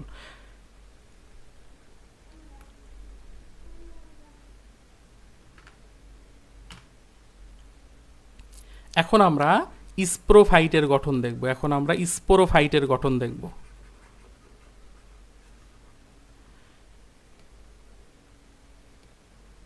তো এই যে এবার বড় করে দেখাই, এইটা হলো একটা ডিম্বক, এই ডিম্বকের এই ভিতরের অংশে আমরা এবার কি দেখলাম, এখানে হয়ে গেছে 3n নিষেকের পর। তাহলে উপরের দিকে এরকম 3টা প্রতিপাদ কোষ, আর এইখানে এরকম একটা বড় জাইগোট, আর এর পাশে এরকম 2টা সহকারী কোষ। এখন এই কোষগুলো বৃদ্ধি পেতে থাকবে, কোষ বিভাজনের মাধ্যমে আস্তে আস্তে বৃদ্ধি পাবে। তো আমরা কি দেখলাম যে এই অংশটা এটা তো একটা জাইগোট, 2n জাইগোট এটা, আর এইটা হলো শস্য কোষ। আর এর আশেপাশের যে কোষগুলো আছে এগুলোকে আমরা কি বলছি, এগুলো হচ্ছে ভ্রূণপোষক টিস্যু বা ভ্রূণপোষক কলা।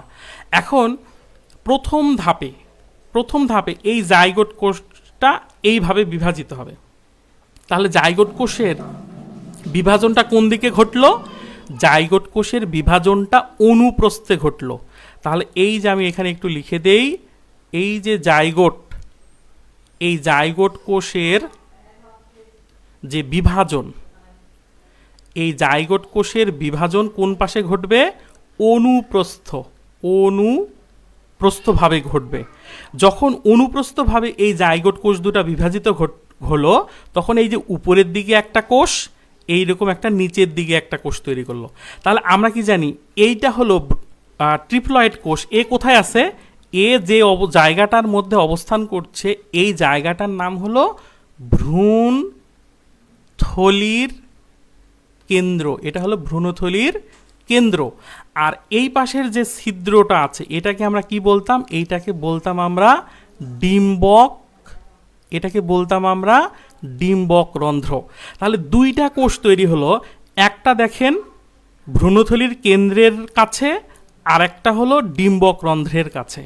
যেটা ভ্রূণথলির কেন্দ্রের দিকের কোষ সেইটাকে বলা হয় অ্যাপিকাল কোষ, আর যেটা ডিম্বকের রন্ধ্রের কাছাকাছি এইটাকে বলা হয় ভিত্তিকোষ, এইটাকে বলা হয় ভিত্তিকোষ।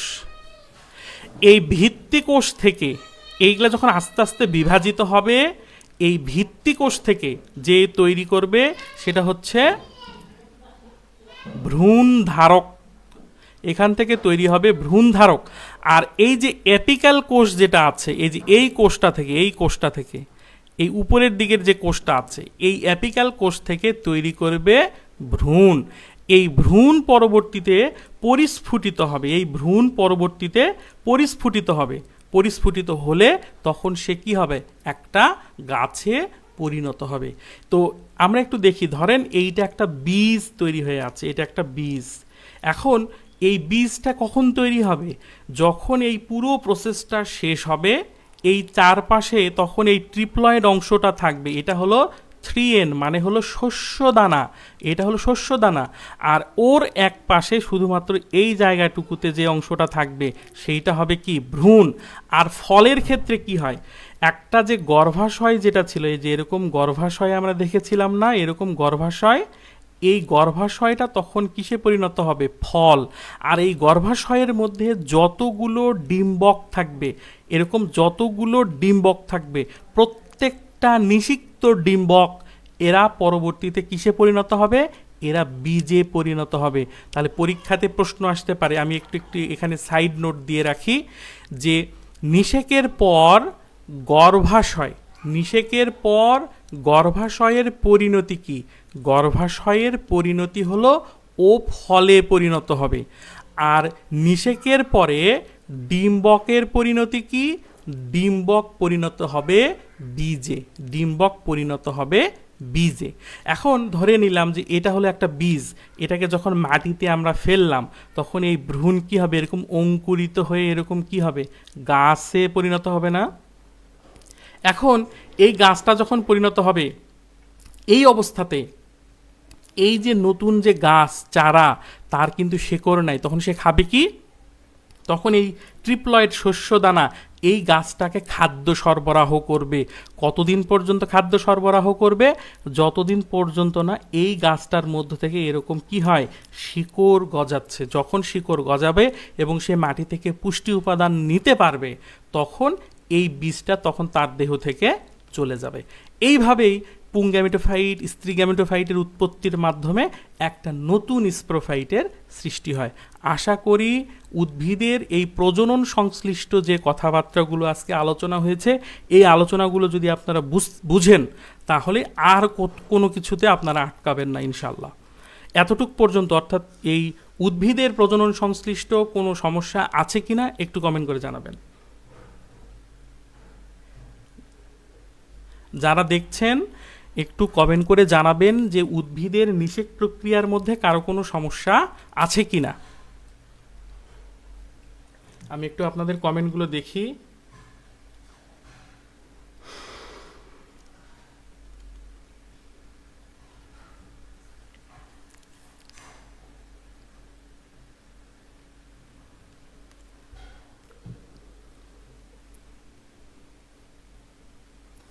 এতটুক পর্যন্ত উদ্ভিদের প্রজনন সংশ্লিষ্ট কারো কোনো সমস্যা আছে কিনা একটু কমেন্ট করে জানাবেন। আমি আপনাদের কমেন্টগুলো দেখতে চাই, আপনারা বুঝতে পারছেন কি না, কোথাও সমস্যা আছে কি না। আপনারা যদি কমেন্ট না করেন তাহলে আমি সেটা বুঝতে পারবো না।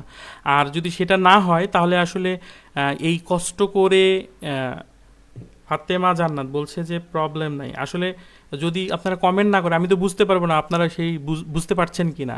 তাহলে এত কষ্ট করে লাইভ ক্লাস নেয়া বা আপনাদের সেটা দেখাতে আসলে কোনো ফায়দা হবে না, যদি ক্লাসটা ইন্টারেক্টিভ না হয়। আপনারা প্রশ্ন না করেন, আমি যদি উত্তর না দিই, হ্যাঁ, তাহলে কিন্তু এটা ফলপ্রসূ হবে না।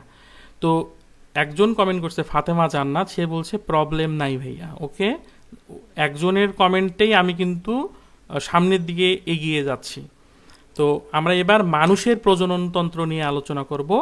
যদিও আপনারা যদি এটা নিয়ে আরও বিস্তারিত দেখতে চান, এটার একটা কিন্তু ক্লাস, রেকর্ডেড ক্লাস আছে, সেইটাও কিন্তু দেখতে পারেন। সেটা হচ্ছে কলেজ পর্যায়ের ইউনিট 4 কলেজ পর্যায়ের ইউনিট 4 যে অংশটা আছে সেইটা যদি আপনারা দেখেন তাহলে কিন্তু এই মানুষের প্রজনন সংশ্লিষ্ট যে প্রশ্নগুলো খুব সহজেই পারবেন। তারপরেও আমি একটু খুব সিম্পলি সহজভাবে একটু আলোচনা করে দিই। তো পুরুষ প্রজননতন্ত্রে, মানুষের যদি পুরুষ প্রজননতন্ত্রের দিকে আমরা তাকাই তাহলে পুরো যে গঠন এটাকে 3টা ভাগে ভাগ করতে পারবো: মুখ্য, আনুষঙ্গিক এবং বহি যৌনাঙ্গ। এর মধ্যে সবথেকে গুরুত্বপূর্ণ হলো শুক্রাশয়। তো মানুষের দেহের মধ্যে শুক্রাশয়ের সংখ্যা কত? শুক্রাশয়ের সংখ্যা হলো 2টি। শুক্রাশয় কোনটা? এই শুক্রাশয় হলো এইগুলো, মানুষের 2 পাশে 2টা, পুরুষের দেহের 2 পাশে 2টা এরকম শুক্রাশয় থাকে। তো এই শুক্রাশয়গুলোর প্রধান কাজ হচ্ছে শুক্রাণু তৈরি করা। তো এই শুক্রাণু তৈরি করার জন্য এই শুক্রাশয়ের ভিতরে এরকম কিছু কোষ থাকে, এই কোষগুলোকে বলা হচ্ছে সেমিনিফেরাস কোষ। তো এই সেমিনিফেরাস নালিকাগুলো, এই সেমিনিফেরাস নালিকার এরকম কোষের সংখ্যা প্রায় 1000টি, এখানে 1000টি সেমিনিফেরাস নালিকা আছে। তো এই সেমিনিফেরাস নালিকার কোষগুলোর মধ্যে যে এপিথেলিয়াম, মানে সেমিনিফেরাস নালিকার কোষগুলোতে বিভাজনের মাধ্যমে পরবর্তীতে কিন্তু শুক্রাণু তৈরি হয়।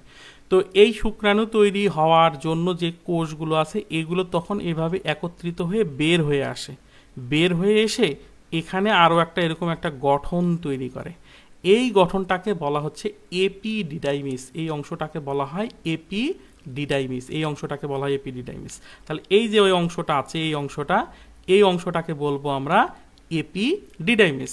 তাহলে এই এপিডিডাইমিস থেকে এরকম একটা অংশ দেখেন, এরকম একটা অংশ, এটার মধ্য দিয়ে শুক্রাণু পরিবাহিত হয়, এটার মধ্য দিয়ে শুক্রাণু পরিবাহিত হয়। এইটাকে বলা হচ্ছে ভাস ডিফারেন্স বা শুক্রনালী। এটাকে বলবো আমরা শুক্র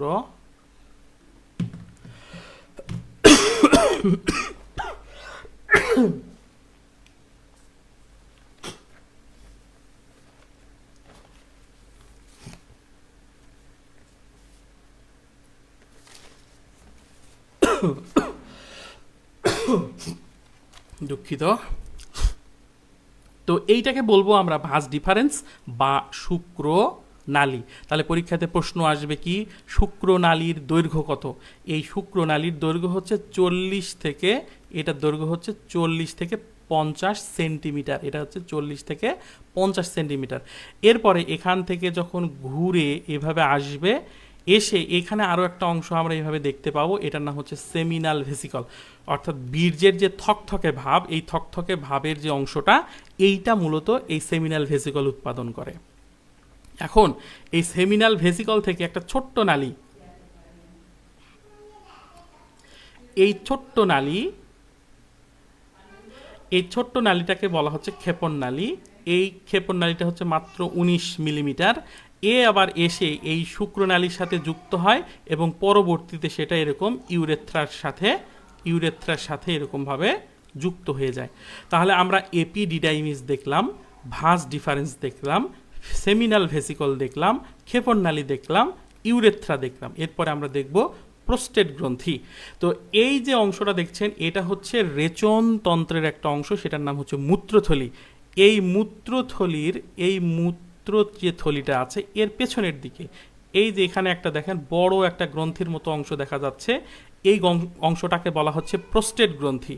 আর এই প্রোস্টেট গ্রন্থির নিচে, বা আমরা বলতে পারি এই ইউরেথ্রার পেছনে, এই পেছনের দিকে এই যে মটর দানার মতো, এই মোটর দানার মতো যে অংশটা, একে বলা হচ্ছে কাউপারের গ্রন্থি। এটাকে আরও একটা নামে ডাকা হয়, এইটাকে বলা হচ্ছে বাল্বো ইউরেথ্রাল গ্রন্থি। এগুলো কিন্তু আগের ক্লাসে আমি আলোচনা করেছি, ওখান থেকে একটু দেখে নিন। এটাকে আবার কাউপারের গ্রন্থির আরও একটা নাম হচ্ছে কি, বাল্বো ইউরেথ্রাল গ্রন্থি। বাল্বো ইউরেথ্রাল গ্রন্থি, এটা একটু ওখান থেকে দেখে নেবেন। তো এই যে এরপরে হচ্ছে আমরা যদি দেখি যে তাহলে আমরা প্রোস্টেট গ্রন্থি পাইলাম, কাউপারের গ্রন্থি পাইলাম। এরপরে হচ্ছে বহি যৌনাঙ্গ। তো বহি যৌনাঙ্গের মধ্যে যেটা হচ্ছে সেটা হচ্ছে স্ক্রোটাম, মানে হচ্ছে অন্ডথলি। অর্থাৎ এই যে শুক্রাশয়গুলো যেই থলিটার মধ্যে থাকে, আমরা যদি দেখি এরকমভাবে, এই যে এরকম এগুলোর ভিতরে এরকম শুক্রাশয়গুলো থাকে। তো এই শুক্রাশয় যে থলিটার মধ্যে থাকে সেটার নাম হচ্ছে স্ক্রোটাম। আর প্যানিস হচ্ছে এই যে পুরো যেটা শিশ্ন আমরা বলি, এটা এই শিশ্নের গঠনটা যদি আমরা একটু দেখি তাহলে এই শিশ্নের সামনের দিকে এরকম একটা হচ্ছে ব্যাঙের ছাতার মতো অংশ থাকে, এটাকে বলা হচ্ছে গ্ল্যান্স পেনিস। এটা হচ্ছে বিভিন্ন ধরনের উদ্দীপনা যোগান দেয়। আর এই গ্ল্যান্স পেনিস সহ এই পুরো যে বহি যৌনাঙ্গ যেটাকে আমরা বলি শিশ্ন, এ কি করে এরকম একটা পাতলা পর্দা দ্বারা এরকম করে কি থাকে, আবৃত থাকে। তো এই যে পাতলা যে পর্দাটা যারা যে আবৃত থাকে এইটাকে বলা হচ্ছে প্রিপিউস, এইটাকে বলা হচ্ছে প্রিপিউস। তো মুসলমানদের ক্ষেত্রে এই প্রিপিউস কিন্তু মুসলমানের সময় কি করা হয়, কেটে ফেলা হয়।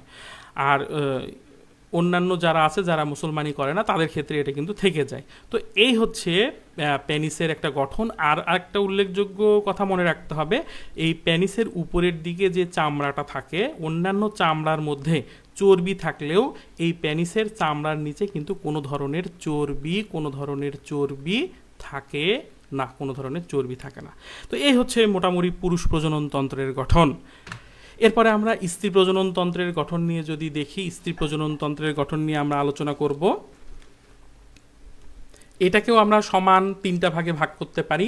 একটা হলো মুখ্য, আনুষঙ্গিক এবং বহিঃযৌনাঙ্গ। হ্যাঁ, তো এর মুখ্য যৌনাঙ্গের মধ্যে প্রথম যেটা হলো সেটা হলো ডিম্বাশয়। এই যে এটা হলো ডিম্বাশয়। স্ত্রীদের ক্ষেত্রে, মহিলাদের ক্ষেত্রে এরকম ডিম্বাশয়ের সংখ্যা হলো 2টা। একটা হলো ডান, মানে এটা হলো বাম সাইডের ডিম্বাশয়, এটা হলো বাম, আর এই পাশেরটা হলো ডান, যেটাকে বলা হচ্ছে ওভারি বা ডিম্বাশয়। তো এগুলোর মধ্যে এরকম বিভিন্ন ধরনের ফলিকল থাকে। এই ফলিকলগুলো যখন গ্রাফিয়ান ফলিকল হয়, মানে যখন পূর্ণতা প্রাপ্তি হয়, তখন এগুলো থেকে এরকম ডিম মানে বের হয়ে আসে। এই ডিমটাকে বের হয়ে আসলো, এটাকে বলা হচ্ছে ডিম্বপাত। ডিম্বপাত হবার পরে ডিমটা যেই নালীর ভিতরে এসে ওয়েট করে বা যে নালীর মধ্য দিয়ে যাওয়া আসা করে, এইটাকে বলা হচ্ছে ডিম্বনালী। এইটাকে বলা হচ্ছে ডিম্বনালী বা ফলোপিয়ান টিউব। আসলে এই ডিম্বনালীর মধ্যেই যখন এই ডিমটা এখানে বের হবে, আর এই সময় যদি যৌন সঙ্গম হয় এবং শুক্রাণু যদি এইটা দিয়ে যদি এই ডিম্বনালী দিয়ে এই ডিম্বাণু পর্যন্ত পৌঁছায়, তবেই শুধুমাত্র ডিম্বাণু নিষিক্তকরণ হবে এবং এই ডিম থেকে পরবর্তীতে একটা বাচ্চা সৃষ্টি হবে। তাহলে আমাদের পরীক্ষাতে প্রশ্ন আসতে পারে, শুক্রাণু ডিম্বাণুর মিলন ঘটে কোথায়? তাহলে সেটা হচ্ছে ডিম্বনালীতে বা ফলোপিয়ান টিউবের মধ্যে। এখন এই ডিম্বনালী থেকে যদি আমরা এই পাশে আসি, তাহলে এই পাশের এই যে এখান থেকে এই পাশের পুরো যে অংশটা আছে, এই পুরো অংশটার নাম হচ্ছে জরায়ু। তাহলে ডিম্বনালী বুঝলাম, আর এই অংশটার নাম হচ্ছে জরায়ু। তো এই জরায়ুর মধ্যে আবার অনেকগুলো অংশ আমরা দেখতে পাবো। তো এই জরায়ুটা হচ্ছে উল্টানো একটা নাশপাতির মতো, একটা উল্টা করা একটা নাশপাতির মতো আকার। এই অংশটার মধ্যে এই যে জরায়ুর যে অংশটা আছে, এই জরায়ুর যে অংশটা একেবারে যে গম্বুজ আকৃতির অংশটা, অর্থাৎ এই যে এখানে যে গম্বুজ আকৃতির যে অংশটা আছে, এইটাকে বলা হয় ফান্ডাস। এইটাকে বলা হয় ফান্ডাস। এই ফান্ডাস কথাটা কিন্তু আপনারা আরও এক জায়গায় পাবেন, সেটা হচ্ছে পরিপাক নালীর যখন পড়বেন, অর্থাৎ আমাদের যে পরিপাকতন্ত্র, সেই পরিপাকতন্ত্রের যে পাকস্থলী আছে, সেই পাকস্থলীর উপরের দিকের এরকম গম্বুজাকৃতির অংশটাকেই বলা হচ্ছে কিন্তু ফান্ডাস। এখন আর এটা হচ্ছে জরায়ুর ফান্ডাস। আর এর ভিতরের দিকের যে অংশটা আছে, এই অংশটাকে বলা হচ্ছে জরায়ু দেহ। এই অংশটাকে বলা হয়, এটাকে বলবো আমরা জরায়ু দেহ। এরপরে আর এই পাশের যে অংশটা আছে, এই যে একেবারে নিচের দিকের যে অংশটা আছে, এই নিচের দিকের যে অংশটা আছে, এই অংশটাকে বলবো আমরা, এটাকে বলবো হচ্ছে জরায়ু কণ্ঠ বা সার্ভিক্স। এটাকে বলবো আমরা জরায়ু কণ্ঠ। এটাকে বলবো আমরা জরায়ু কণ্ঠ বা সার্ভিক্স। তো ন্যাচারাল জন্মদানের সময় এই সার্ভিক্সের মধ্যে চাপ প্রয়োগ করলেই কিন্তু বাচ্চাটা বাইরে থেকে বের হয়ে আসে। এখন আমাদের জানতে হবে এই যে জরায়ুর যে প্রাচীরটা আছে, এই যে জরায়ুর যে প্রাচীর। এই জরায়ুর প্রাচীরে আমরা 3টা প্রাচীর দেখতে পাবো। এই জরায়ুর প্রাচীরে আমরা এরকম 3টা অংশ দেখতে পাবো। তো এই জরায়ুর প্রাচীরের যে 3টা অংশ আছে, তাহলে জরায়ুর প্রাচীর নিয়ে আমরা একটু কথা বলি। জরায়ুর প্রাচীর, এখানে আমরা 3টা অংশ দেখতে পাবো। একেবারে যেটা বাইরের দিকে থাকবে সেটাকে বলবো আমরা পেরিমেট্রিয়াম। তাহলে জরায়ুর প্রাচীরের প্রথমটা হলো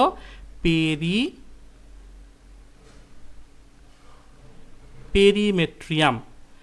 এরপরে হচ্ছে মাঝের মধ্যে যেটা থাকবে সেটাকে বলবো আমরা মায়োমেট্রিয়াম। আর যেটা একেবারে ভিতরের দিকে থাকবে সেটা তো আমরা জানি, সেটার নাম হচ্ছে এন্ডোমেট্রিয়াম। তো এই এন্ডোমেট্রিয়ামের মধ্যেই মূলত ভ্রূণ প্রতিস্থাপিত হয়। এই এন্ডোমেট্রিয়ামের মধ্যেই ভ্রূণ প্রতিস্থাপিত বা স্থাপিত হয়। এই ভ্রূণ পতিত হওয়ার যে ঘটনা, এই ভ্রূণ যদি এই এন্ডোমেট্রিয়ামের মধ্যে যদি গেঁথে যায়, তাহলেই আমরা কেবল সেটাকে কি বলবো, সেটাকে বলবো আমরা ইমপ্লান্টেশন। এটাকে বলবো আমরা ইমপ্লান্টেশন। তাহলে এই ইমপ্লান্টেশন বা একে যদি বাংলায় বলি তাহলে বলবো আমরা গর্ভধারণ। তাহলে আমরা বাংলায় বলবো গর্ভধারণ। আর এরপর হচ্ছে যোনি বা ভেজাইনা। এইখান থেকে এই অংশটা হলো ভেজাইনা। এই ভেজাইনার মধ্যে এরকম অসংখ্য এরকম কি থাকে, ভাঁজ থাকে। এই ভাঁজগুলোকে বলা হয় রুগী। তাহলে ভেজাইনাল এরিয়াতে যে ভাঁজগুলো থাকবে সেই ভাঁজগুলোকে আমরা কি বলবো, সেই ভাঁজগুলোকে বলবো আমরা রুগী। তো এই রুগীর কাজ হচ্ছে আসলে যৌন সঙ্গমকালে আমাদের যে পার্টনার থাকবে তাকে হচ্ছে আনন্দ দেওয়া আর কি। এরপরে হচ্ছে বহি যৌনাঙ্গ নিয়ে যদি আমরা আলোচনা করি তাহলে সেটা হচ্ছে ভালভা। তো ভালভা হচ্ছে এই যে বহি যৌনাঙ্গের এইখানটাতে যতগুলো অংশ থাকবে এই সবগুলো মিলেই হচ্ছে ভালভা। এই ভালভার মধ্যে আমরা 2টা পাতা সদৃশ অংশ দেখতে পাই, মেজোরা, মাইনোরা। তো এই পাতাগুলো সম্পর্কে একটু পড়বেন। তো এই যে লেবিয়া, মেজোরা এবং মাইনোরা পড়বেন। এরপরে হচ্ছে ক্লাইটোরিস। একেবারে এই ভালভার উপরের দিকে এরকম একটা ছোট্ট অংশ থাকে, এটাকে বলা হচ্ছে ক্লাইটোরিস। আর হচ্ছে এখানে কিছু গ্রন্থি থাকে, এই গ্রন্থিগুলোর মধ্যে একটা হচ্ছে উল্লেখযোগ্য গ্রন্থি হচ্ছে বার্থোলিন। এটা হচ্ছে যৌন সঙ্গমকালে এই যোনির আশেপাশের যে এরিয়া এটাকে পিচ্ছিল করতে কিছু রস নিঃসরণ করে, সেটার নাম হচ্ছে বার্থোলিন গ্রন্থি। এই ক্লাইটোরিস, বার্থোলিন এবং মেজোরা, মাইনোরা এই যে সমস্ত কিছু মিলেই যে গঠন, অর্থাৎ এই যোনির আউটসাইডার এরিয়ার যে গঠন, এই প্রত্যেকটা মিলে যে গঠন তৈরি করে সেইটার নাম হচ্ছে ভালভা। তাহলে এইটা হলো স্ত্রী প্রজননতন্ত্রের গঠন। আশা করি এইটুকু আপনারা বুঝতে পেরেছেন। এরপরে আমরা স্পারমাটোজেনেসিস নিয়ে আলোচনা করব। মানে প্রজনন করতে গেলে একটা হলো শুক্রাণু লাগবে আর একটা হলো ডিম্বাণু লাগবে। তো শুক্রাণু আর ডিম্বাণু তৈরি করার যে প্রসেস, তার মধ্যে শুক্রাণু তৈরি করার প্রসেসের নাম হচ্ছে স্পারমাটোজেনেসিস, ডিম্বাণু তৈরির প্রসেসের নাম হচ্ছে ওজেনেসিস। তো শুক্রাণু তৈরি হবে কোথায়? শুক্রাণু তৈরি হবে আমরা জানি এই হলো শুক্রাশয়। তো এই শুক্রাশয়ের মধ্যে এরকম যে 1000 সেমিনিফেরাস নালিকা থাকে, সেই নালিকাগুলোর কোষগুলো, সেই নালিকার মধ্যে থাকা কোষগুলো, এই নালিকার মধ্যে থাকা কোষগুলো বিভাজিত হয়। বিভাজিত হয়ে হয়ে এরকম অসংখ্য কোষ তৈরি করে। তার মধ্যে এরকম একটা কোষ এরকম বড় হইতে পারে। তো এই বড় কোষটা আবার খাদ্য গ্রহণ করবে কোথা থেকে? এরকম এই কোষগুলোর মধ্যে, অর্থাৎ স্পারমাটোগোনিয়াগুলোর মধ্যে কিছু কোষ, এগুলোর মধ্যে কিছু দেহকোষ প্রবেশ করে। এই দেহকোষগুলো কি করে? এগুলোকে খাবার প্রদান করে। এই যে দেহকোষ থেকে খাবার প্রদান করে সেগুলোকে বলা হয় শার্টলি কোষ। সেগুলোকে বলা হয় শার্টলি কোষ। ঠিক আছে? এই শার্টলি কোষ থেকে খাবার গ্রহণ করে। তাহলে পরীক্ষাতে প্রশ্ন আসবে স্পারমাটোগোনিয়া কোথা থেকে খাবার বা পুষ্টি লাভ করে, সেটার নাম হলো শার্টলি কোষ। এই শার্টলি কোষ থেকে যখন নিবে এই স্পারমাটোগোনিয়ামগুলো বড় হবে, এবং এই স্পারমাটোগোনিয়ামগুলো যখন এরকম বড় হতে শুরু করবে তখন সেটার নাম হচ্ছে প্রাইমারি স্পারমাটোসাইট। এই প্রাইমারি স্পারমাটোসাইট যখন মিওসিস 1 বিভাজন ঘটাবে তখন তারা তৈরি করবে সেকেন্ডারি স্পারমাটোসাইট।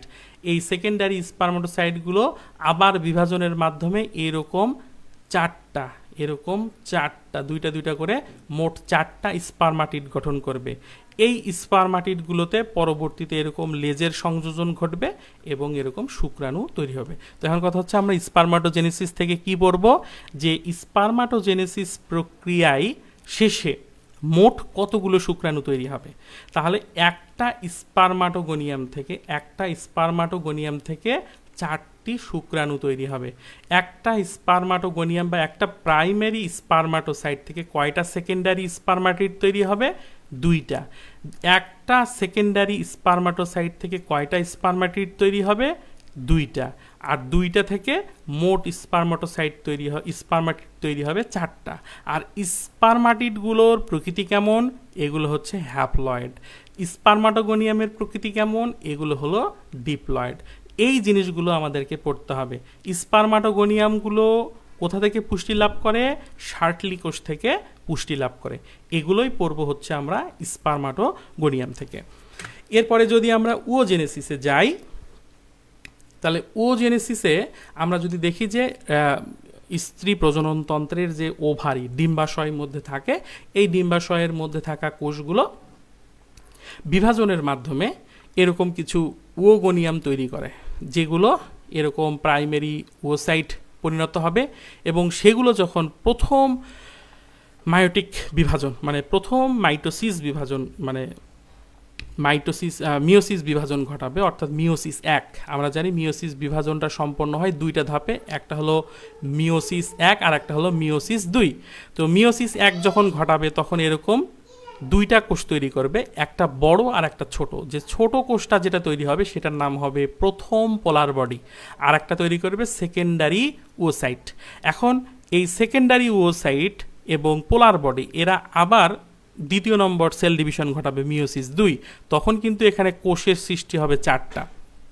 তো সেকেন্ডারি ওসাইট যখন মিওসিস 2 বিভাজন ঘটাবে তখন একটা তৈরি হবে যেটা বড় কোষ, সেটা হবে ডিম্বাণু, আর একটা তৈরি হবে কি? একটা তৈরি হবে পোলার বডি। তাহলে ওজেনেসিস প্রক্রিয়ার শেষের দিকে এসে মোট পোলার বডি, তাহলে ওজেনেসিস প্রক্রিয়ায় মোট পোলার বডি, তাহলে মোট পোলার বডি তৈরি হবে কয়টা? মোট পোলার বডি তৈরি হবে 3টি। আর যদি বলে ডিম্বাণু কয়টা তৈরি হবে? ডিম্বাণু তৈরি হবে 1টি। তাহলে এই পোলার বডিগুলো পরবর্তীতে কিন্তু আসলে নষ্ট হয়ে যায়, আর এই ডিম্বাণু পরবর্তীতে ডিম্বপাতের মাধ্যমে এতে যায় অপেক্ষা করে, ডিম্বনালীতে গিয়ে অপেক্ষা করে। আর সেটা যদি শুক্রাণুর সাথে ওর নিষিক্তকরণ হয় তাহলে সেটা পরবর্তীতে একটা ভ্রূণে পরিণত হবে। তো এই ছিল আজকের ক্লাস। যদি আপনারা পিডিএফটা পড়েন এবং এই প্রাণী প্রজনন সংশ্লিষ্ট যে ক্লাসটা, এটা যদি আপনারা কলেজ পর্যায়ের ইউনিট 4 যদি দেখেন তাহলে কিন্তু খুবই ভালো করে আরও বুঝতে পারবেন। এখন পর্যন্ত যতটুকু ক্লাস হলো আপনারা 6 জনের মতো উপস্থিত আছেন। এখন পর্যন্ত কারো কোনো সমস্যা আছে কিনা একটু যদি কমেন্ট করে জানান তাহলে আমরা আমাদের ক্লাসটা শেষ করে দেব। আমি একটু আপনাদের কমেন্টগুলো দেখতে চাই। এতক্ষণ পর্যন্ত আমরা যেগুলো নিয়ে আলোচনা করলাম, এই আলোচনাতে কারো কোনো সমস্যা আছে কিনা একটু কমেন্ট করে জানাবেন। কোনো সমস্যা আছে কিনা, কোনো টপিকে সমস্যা আছে কিনা একটু কমেন্ট করে জানাবেন।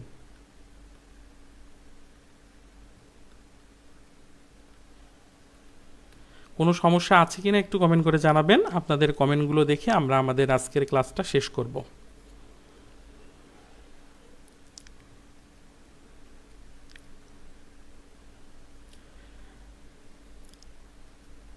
হাবিবুর রহমান বলছে, স্যার ক্লাস স্টার্ট হয় কখন?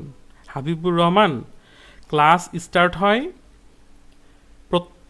মানে শিডিউল অনুযায়ী যেই সময়, সেটা হলো রাত 9টা 15।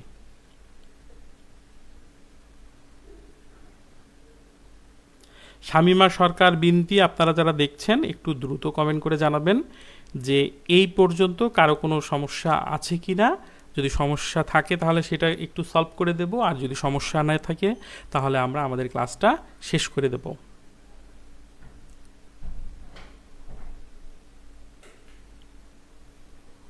আপনারা 6 জন দেখছেন।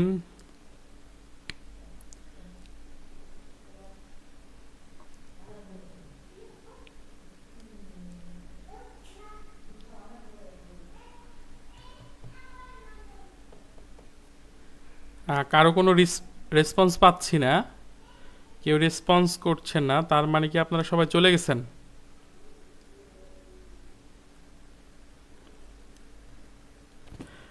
আর ম্যাক্সিমামই আপনারা হচ্ছে রেকর্ড ক্লাস দেখেন, আমি জানি।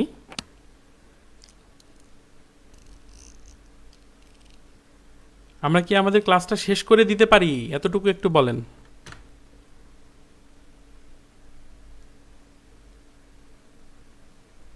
তো এই ছিল আজকের ক্লাস। পবিত্র কুমার দাস বলছে ক্লিয়ার। ওকে, আমরা আমাদের ক্লাসটা এখানে শেষ করে দিচ্ছি। সবাই ভালো থাকবেন। এই টপিকসের উপরে ক্লাস হবে আগামীকাল। সবাই ভালো থাকবেন। আসসালামু আলাইকুম।